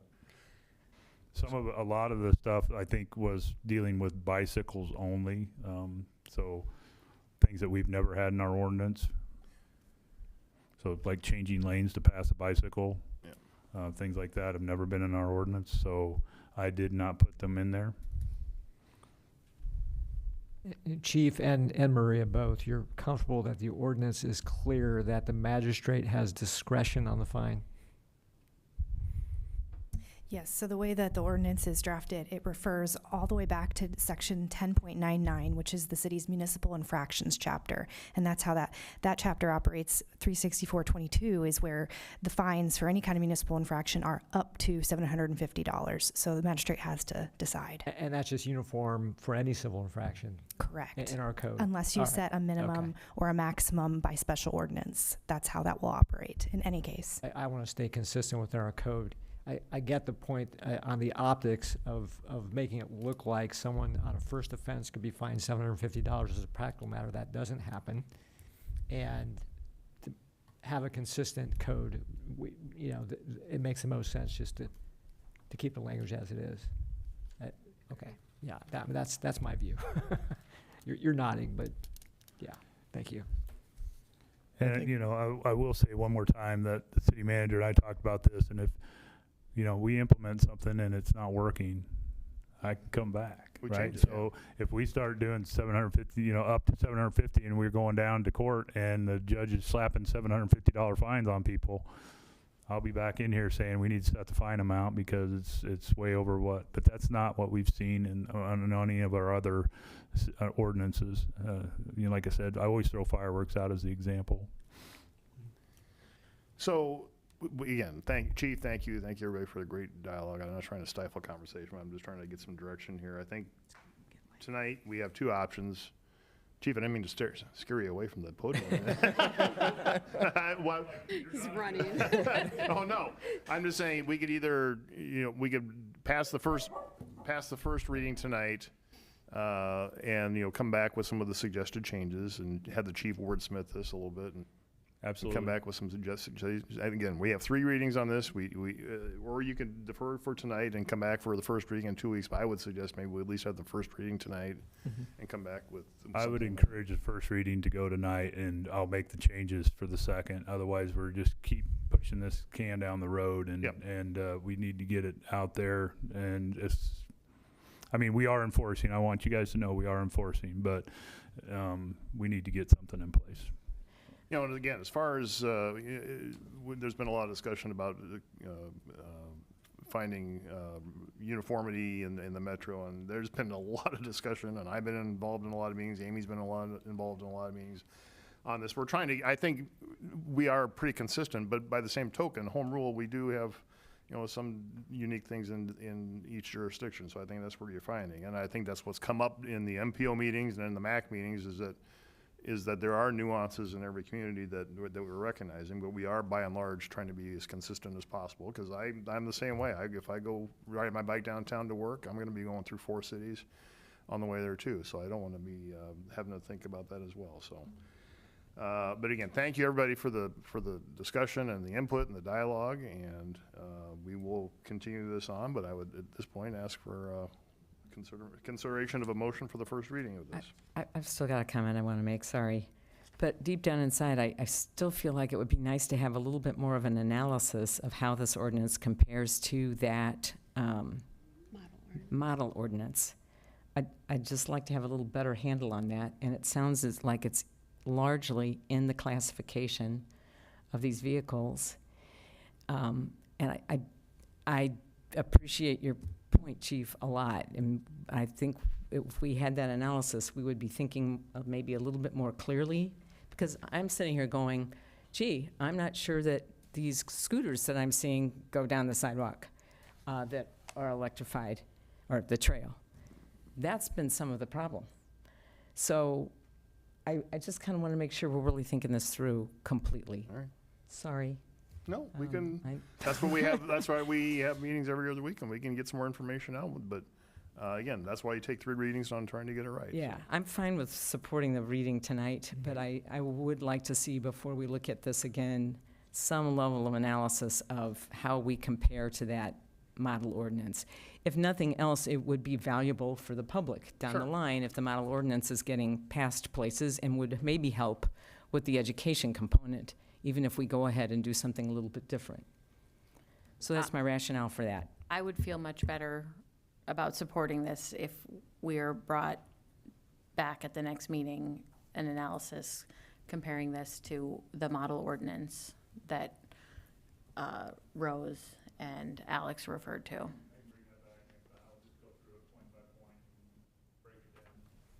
That'd be great. That would be great. Thanks a lot, and sorry about that.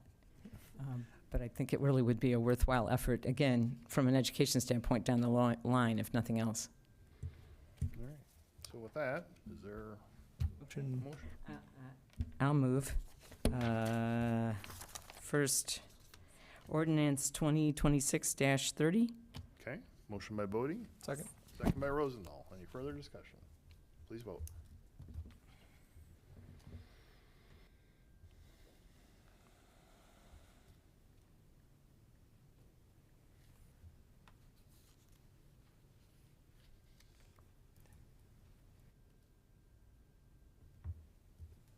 That passes. Again, thank you, everybody, tonight for participation. It takes, good law does not maybe quick, but it's sometimes good to have some good discussion. So I appreciate everybody's participation and input on this and continued participation as we move forward on this. So thank you, everybody. Okay, we will move on. Item 8.2 is to consider the waiving of the suspending of the rules to read the third reading of ordinance 2026-33. I think it says second reading, but I think we're actually waiving the second reading and passing the third reading, correct? And Mr. waiving the, suspending the, councilman suspension of the rules. Motion to suspend the rules requiring 3 readings of an ordinance for ordinance 2026-33. Motion by Rosendahl, Second. second by Cacciatore. Discussion, please vote.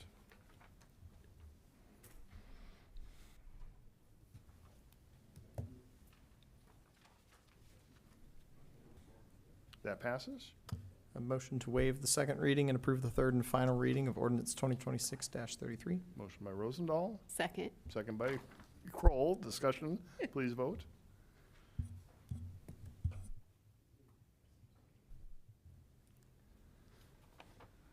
That passes. Item 8.3 is to consider a special election for the general obligation bonds or capital loan notes, and to introduce this is our Assistant City Manager, Curtis Brown. Curtis? Good evening, Mayor and council members. Thank you for this opportunity to present the council letter for Resolution 215-2026 related to the new Urbandale Police Station. So here is an aerial image of the proposed site of the police station. This is at the southwest corner of 100th Street and Douglas Avenue. It's approximately 4 acres, and what is planned is a 95,000 square foot police station, inclusive of an office, garage, and training range. And this is the view from the south looking north. You see homemakers there on the north side of Douglas Avenue. This project has been in discussion for a number of years, and there have been many actions that have come to the council. Most recently, in the capital improvements program for 2026 to 31, there was a project for the police station replacement. That project documented the need for the new station, the growth projections of the department, according with the growing community, both population-wise and by land area. Also referenced environmental stewardship considerations associated with this project to include the analysis of those, and anticipated a potential bond referendum in November of 2026, and that is why we're here tonight. Other council actions over the last approximately year have included the selection of an owner's agent, Sidekick Development with Angie Fonku, an architect, OPN Architects is our firm, and our construction manager is DCI. Those have all been council actions that have come to this table and been approved associated with this project. In addition, this year, as Aaron presented tonight, has been an amendment to the Northwest Market Center urban renewal area. and that added the new Urbandale Police Station as an urban renewal project, set and held that consultation meeting, which was in July, and then set and held the public hearing, which was this evening. That is important, as Aaron DeYoung referenced earlier, in that the Northwest Market Center urban renewal area, which largely covers our interstate served development areas known as the urban loop, that facilitates our financing plan. Speaking of the financing plan, so the estimated cost of the project is approximately $60 million, and that roughly breaks down that it would be financed approximately $25 million with Northwest Market Center Urban Renewal Area, or TIF, $10 million in reserves and local option sales and service tax revenue, and then $25 million in the general obligation bond or capital loan notes.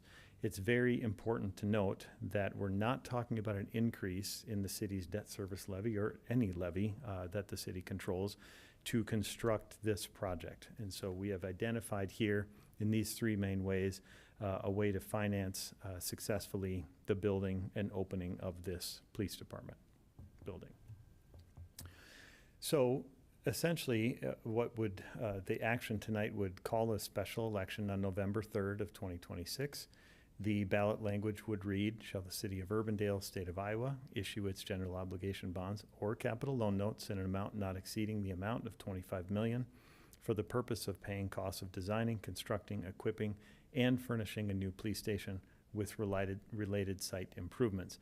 And that question would need to be answered affirmatively by at least 60% of the voters to pass. And so if it passed, then the city would have the authority to use that portion of the financing plan that I just illustrated. The resolution before you tonight, 215-2026, would call the special election on the issuance of not to exceed 25 million GO bonds or capital loan notes. That's the title of the resolution. Within the resolution, it does a few things. Establish the ballots question, directs the city clerk to work with the county auditors to cooperate to facilitate the election. The county auditors will then mail to each registered voter a notice of the election with the ballot language on it. And then the clerk would publish notice of a proposal to issue bonds and call the election, essentially a recap of the council's actions this evening. The staff recommendation is to approve this resolution, and if the council does approve 215-2026, then the city staff will ensure that we provide robust information to the community with the election date, the ballot question, full details on the project, and then the financing plan as well. So with that, I'm happy to take any questions. Questions from the council for I Ernest? have a couple of questions or comments. My first question is related to the mailer that we're required to do and the vastly outsized number that's required to be in that mailer. You bet. And so, A quick clarification on that. So the mailer that will go out, and you see that there, Angie, if we can see that again. In the third bullet point there, the county auditors mail each registered voter a notice of election with ballot language. That is really just the date of the election and the ballot question. It doesn't reference that confusing language you mentioned. what about, so where does that $20.93 and that's, come? thank you. go? Yep, that is in, that's in point 4 there. In the resolution then, the city clerk is required to publish notice of this proposal to issue bonds and call election. That's a one-time publication in the newspaper. And then in there, it will recap the city council action from tonight, set the election date, the anticipated issuance of the GO bond or capital loan notes, includes the project estimate of $60 million, and then because Iowa code requires it, it would include language that indicates that there's an annual increase of $20.93 on a $100,000 home. So please understand that that is just a model of what that debt would look like on a typical amortization, but it's that word increase. There is no increase associated with this. Our current debt service levy can manage this debt. The way that we have,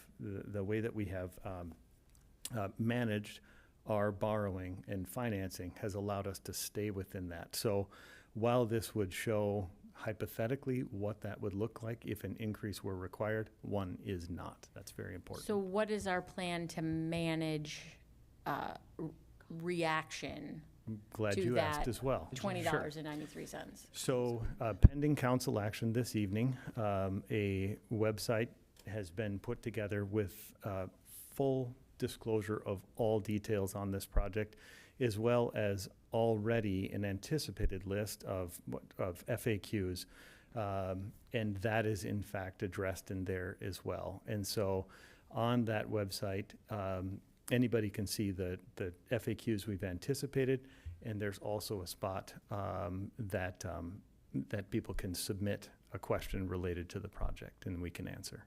So that is one way we're doing it. We're also looking at, as I mentioned, we're planning voter information to make sure that everyone has full details on the project. That's the most important thing, is that there be no question. So there will be several ways that we'll reach people in the community with information on this.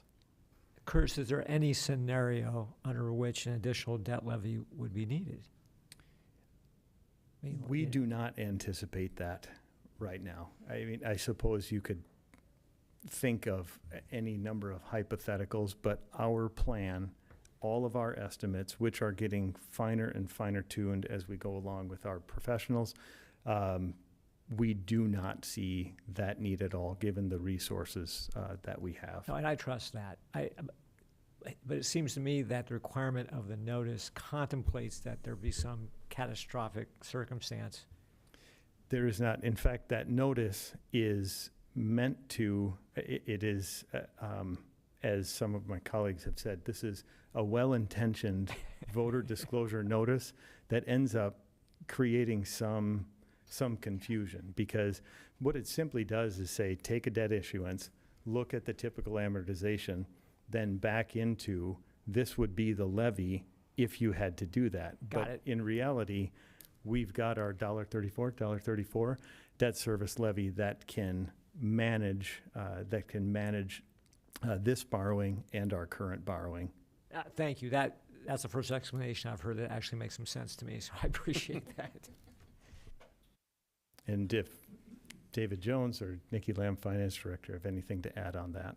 No, just exactly what you said, Curtis. And the reality is, this is very similar to the exercise that we do in the spring, where we're required to provide an estimate of what's happening to people's property taxes. And, it just doesn't apply to the individual taxpayer. So we're prepared to address that in our community information meetings if it comes up.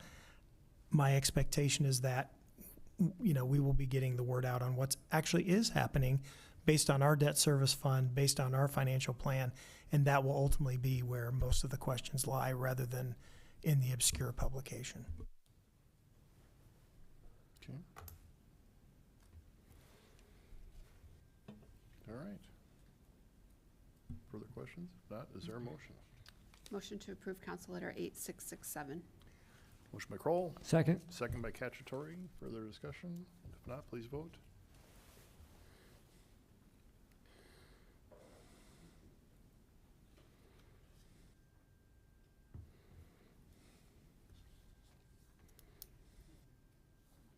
And that passes. And I just want to have a couple comments on that. Again, thank you, Council, for your support on this. This is a big move tonight. Our community's changed a lot since we built our first police station 44 years ago in 1982. We have nearly 3 times as many residents today, and we continue to grow. But as Curtis mentioned, and we've talked through this, we can build this without having to raise our current property tax rate. So that is a responsible long-term investment in public safety for our community. And as I said, this is a big step in the process, and in November, residents are going to have the opportunity to make that final decision, but we certainly hope that they support that. So, and also alluded to, I just want to give out the website, so everybody has that. Derek has that ready to go. So it's www.urbandale.org /vote. So www.urbandale.org/vote. And that's live now, Derek, right? So you can go there and find out about the FAQs, ask questions, and get some more feedback. So I appreciate it, and thank you, everybody, for your support for that. All right, we will move forward then. Item 8.4 is to consider the safe school routes and ordinance 2026-34 to update the traffic regulations. John will answer any questions if there are on this. So the only change was that additional, there's like that one additional guard. I forget which school it was, but Correct, that's our only change. Everything else was just working with the schools and changing their walk boundaries and things like that, so just real minor updates. So what does our budget that we are already operating on didn't assume the new guard? It's sure, it's not that much money, but I think that's correct, but we're able to manage that, I'm sure. yeah, the chief looks like he has something he wants to say. I'm sure. I'm not worried. I'm not worried. Getting your steps in. There we go. The mic was off. Our budget was just, the estimate that they give us, that All City gave us, is just a little bit over what we budgeted, but we always come in under that number almost every single year. So I think we're going to be spot on this year with the number that we have in the budget with what we actually get charged. Great, thank you. Yep. motion to approve the safe schools routes for schools in the city of Urbandale. Motion by Rosendahl, Second. second by Carberry Montgomery. Discussion, please vote.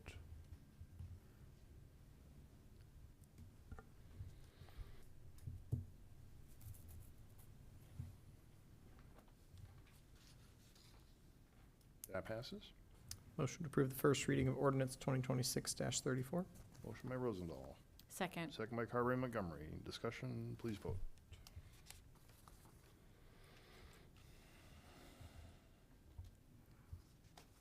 That passes. Item 8.5 is consider the professional services agreement for the Bentley Ridge Park Development Project, and Scott Hook will answer any questions if there are. Is there a motion? Motion to approve Council Letter 8661. Motion by Kroll, Second. second by Cacciatore. Discussion, please vote.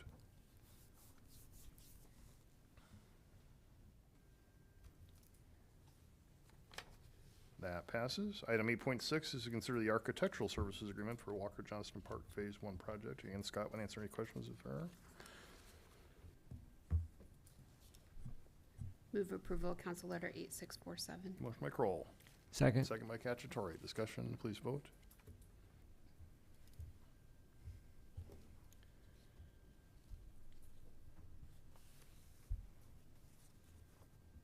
That passes. All right, we are to the end of our agenda. City manager's report, David? Nothing that can't wait. Okay. All right. Blake? I'll be quick too. Went to an excellent concert on the 26th with my daughter. So she had a lot of fun listening to some of those. And yeah, we had a great time.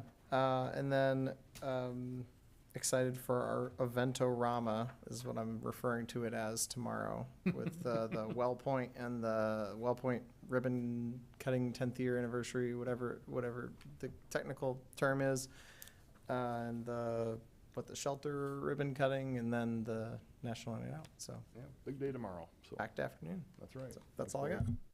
Bridget?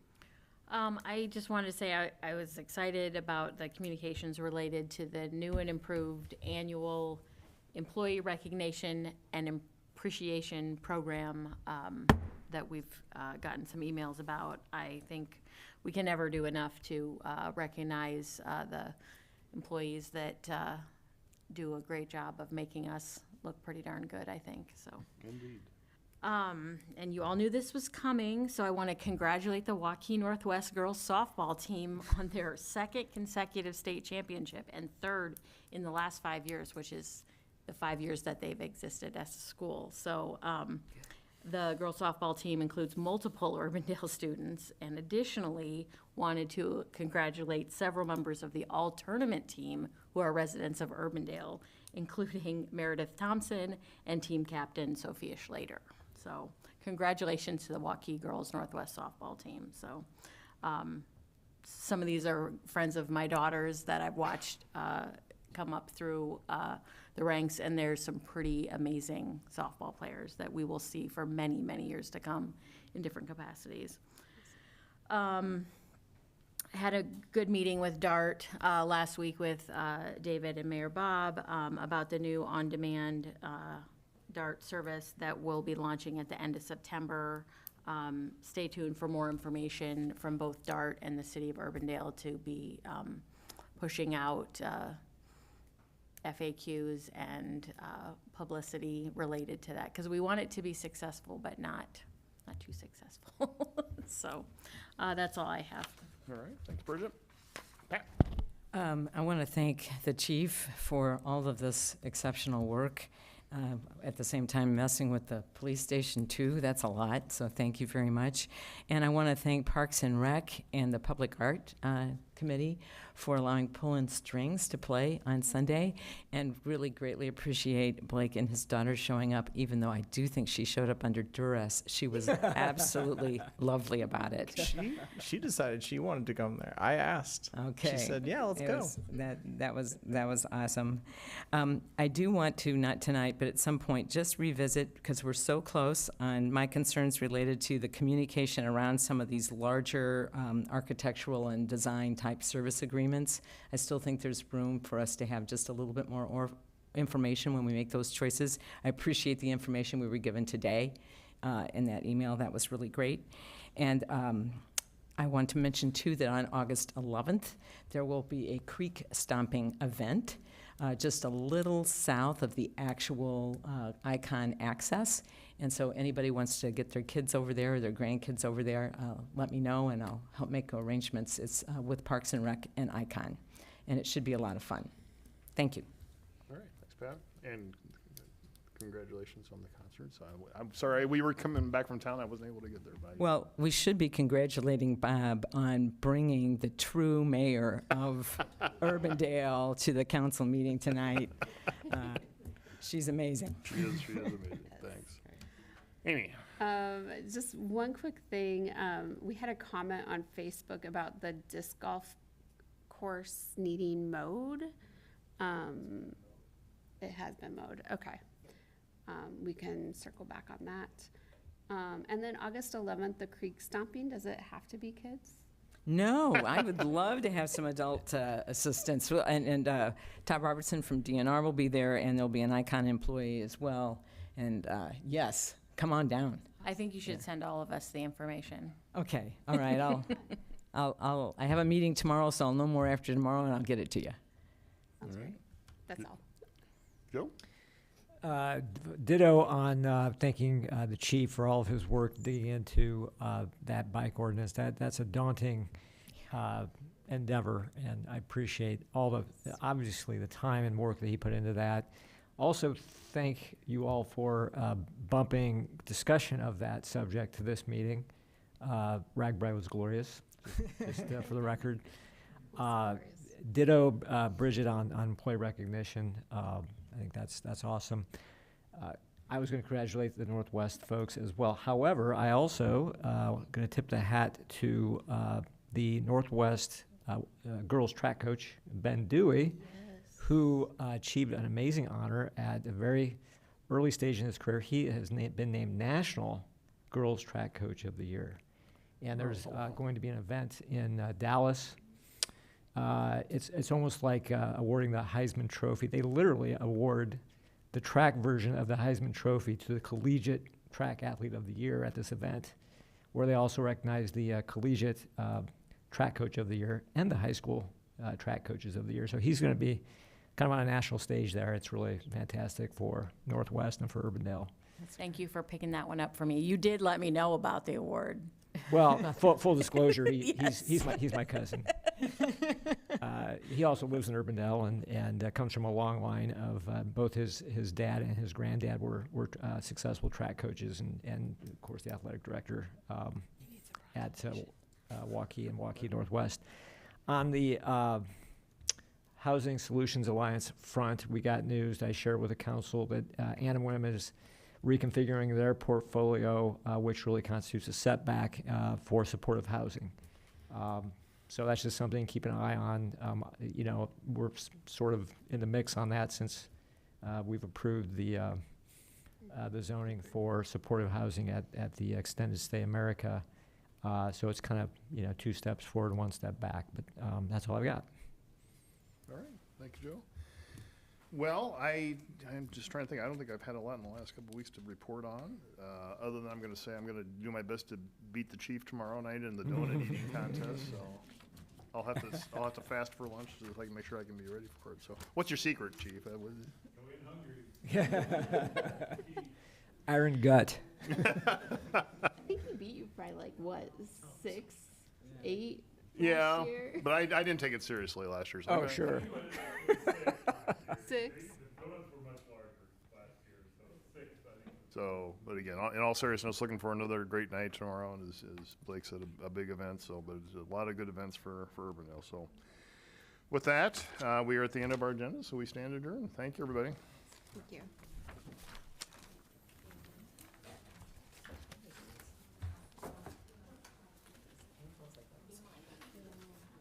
So, Joe.